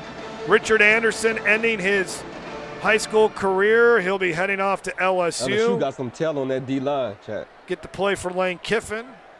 So life is good for Richard Anderson. I think people at LSU are going to love the guy. We had a chance to interview him last week after the semifinal win against Catholic. The guy's got some personality, and I have a feeling he's going to be a big star at LSU if he's able to produce there. Yeah, absolutely. I think he's right up Lane Kiffin's alley, right? You know what I'm saying? That type of guy that Lane Kiffin likes to coach. Besides, Y'all scared to send me your he's a highlight great tape. player. It's just the personality, as you alluded to. Lane Kiffin's going to love that kid. Yeah. Lamar Brown's more on the quiet side. And then welcome, Earl. What about the cat we saw today from Washita, Oh, Berryman? If he comes to LSU, you got the makings. That's the word on the street, you know. Yeah, that's the makings of a pretty darn good defensive line. Maybe not next year, but here in the very soon. But he's a big personality, man. He's fun. Got a chip on his shoulder, too. Right, look at that smile. Look at he's looking up at himself. He's enjoying this. Go ahead, big fella. You need to enjoy that. Yeah, a lot of LSU guys in that shot. There's Aiden Hall. Returned an interception for a touchdown in this game last year. That's what about the highlight tape. It'll be fun. Yeah, man, send me y'all. You want me to do your Final seconds have fallen off. Bryce Brown has done it again. Send me your highlight tape, man. We're gonna watch Back-to-back undefeated championship seasons for this Karr Cougars group. Send your highlight tape, Joe. And this team will be placed among the best to ever play high school football in Louisiana. The final score will tell you that right there. Especially that defense. Yep. Did not give up a touchdown here today. And Bryce Brown's team, won another one. They stayed with it. You know, when you're winning as much, I know they make it look easy, but when you've won 27 in a row, your coaches, a lot of that goes to your coaches, making sure your guys are ready to play every week. Well, it goes towards procedure and process, right? And they have a procedure and they have a process. Those guys are well coached. They go to work every day. They work their tails off. Not only in the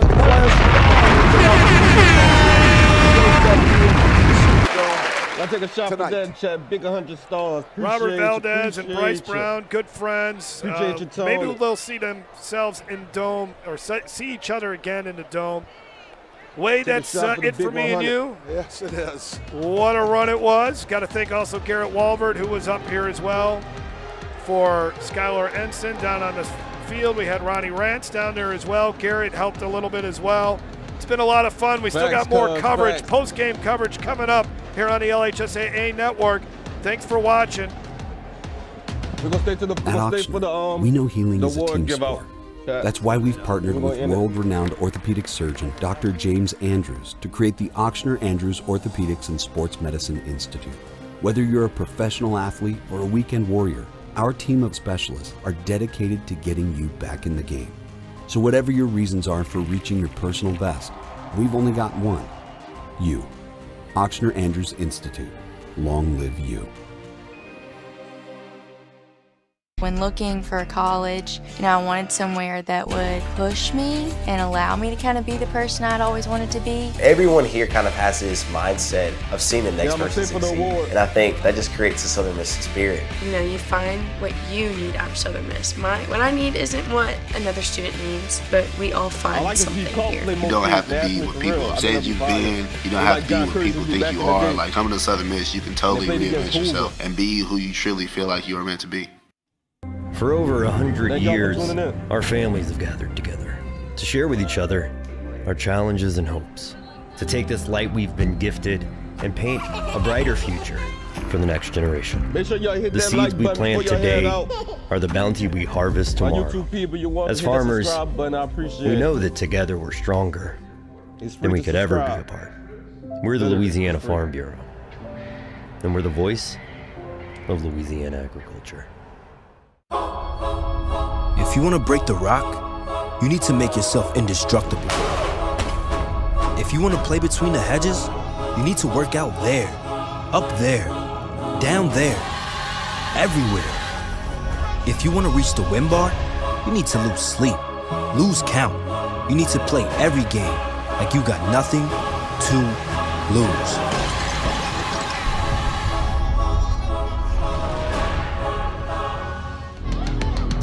Welcome back, live in the Caesars Superdome. The celebration is on for Edna Karr. They've done it, back-to-back undefeated seasons and championships, and it wasn't even close in the end as they run away from St. Aug, the rival here in New Orleans. 49-14 is your final. Bryce Brown likes to say he loves the grind. I feel like that's what happened in this game. They just were grinding there toward the end, and St. Aug had really no answer to stop it. Yeah, defensively, they give up no points. The Carr defense as good as advertised. They score on defense. Obviously, they put a bunch of points up. I'll let y'all talk about that. But I was totally impressed. On the other side for St. Aug, they scored in 2 of the 3 areas. They just couldn't score on offense because of that Carr defense.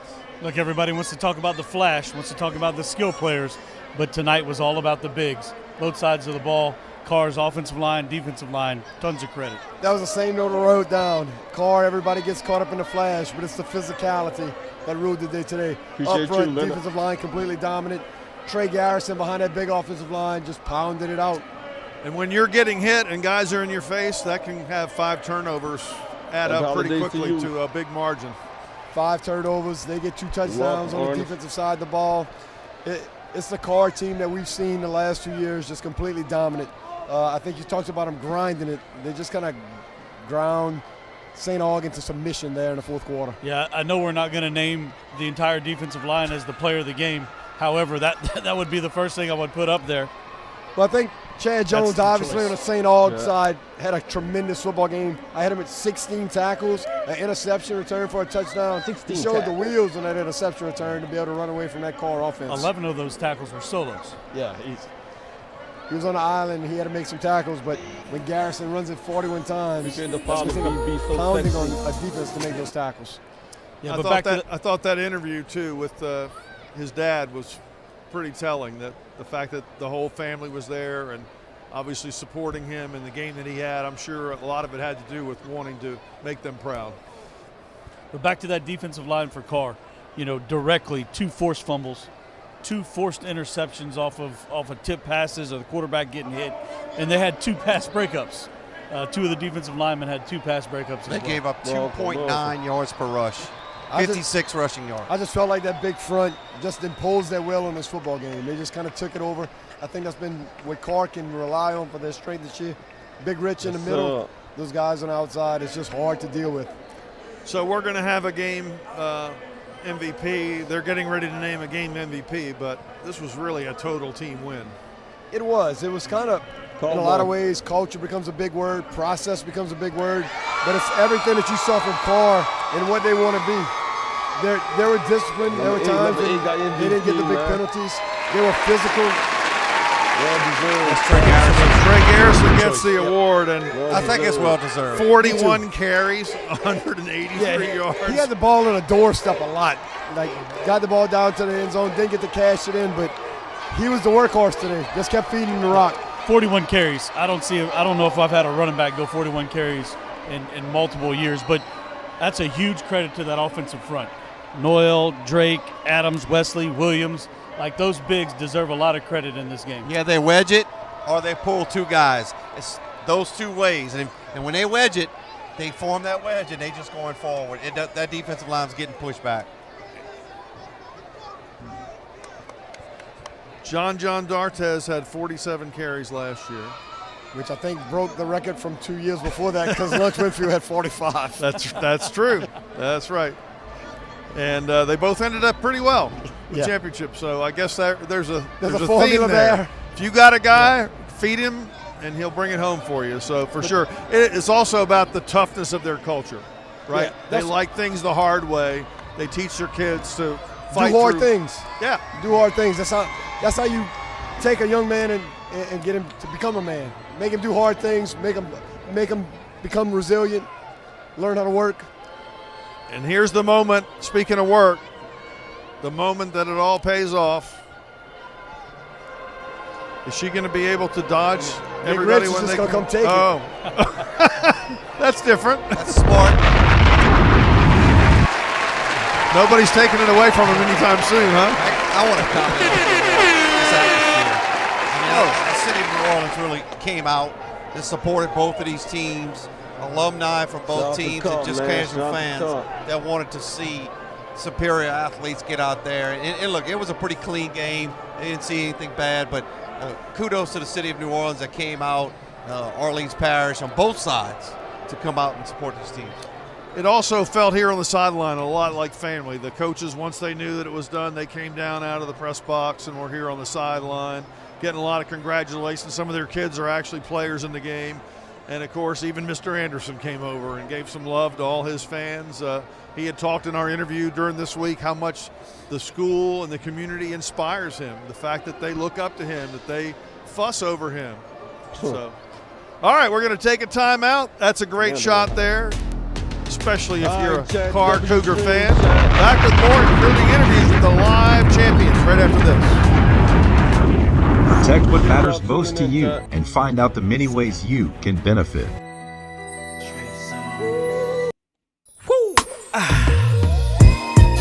Good evening. I'd like to thank everybody for coming out. Hope your flights were safe. I'm feeling real breezy, swift like the wind. It's calling my body, yeah. It's calling my soul. It's calling my mind. Girl, I gotta go. Baby, it's the grind. Yes, I had a good time. Don't get me wrong, you were so good. And I really wish I could stay a little bit longer, love you a little bit stronger, and go a little deeper, baby, with you.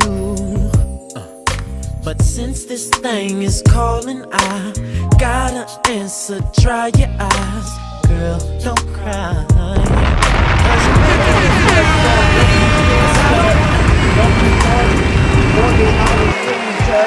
everybody that's tuning in these last 2 days, chat. I'm doing a gaming stream with the Postgame. Chat, I love y'all, I appreciate y'all. I'll be back live soon, man. Good night.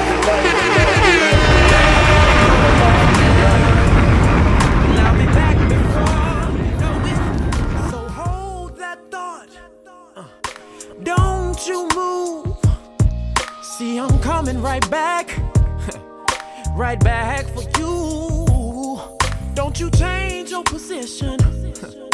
Girl, I'm on a mission. And baby, trust I'll be missing you. Cause I don't wanna leave you, baby. I gotta go though.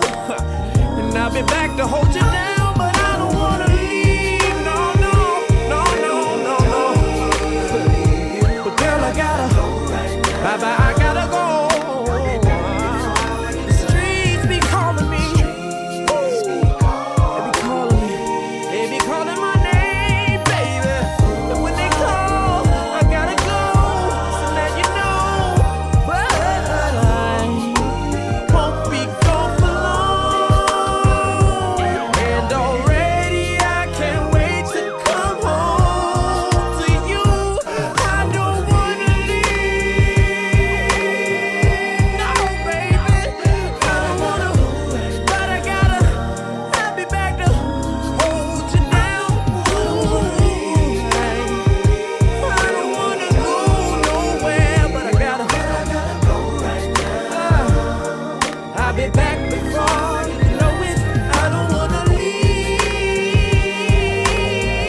it back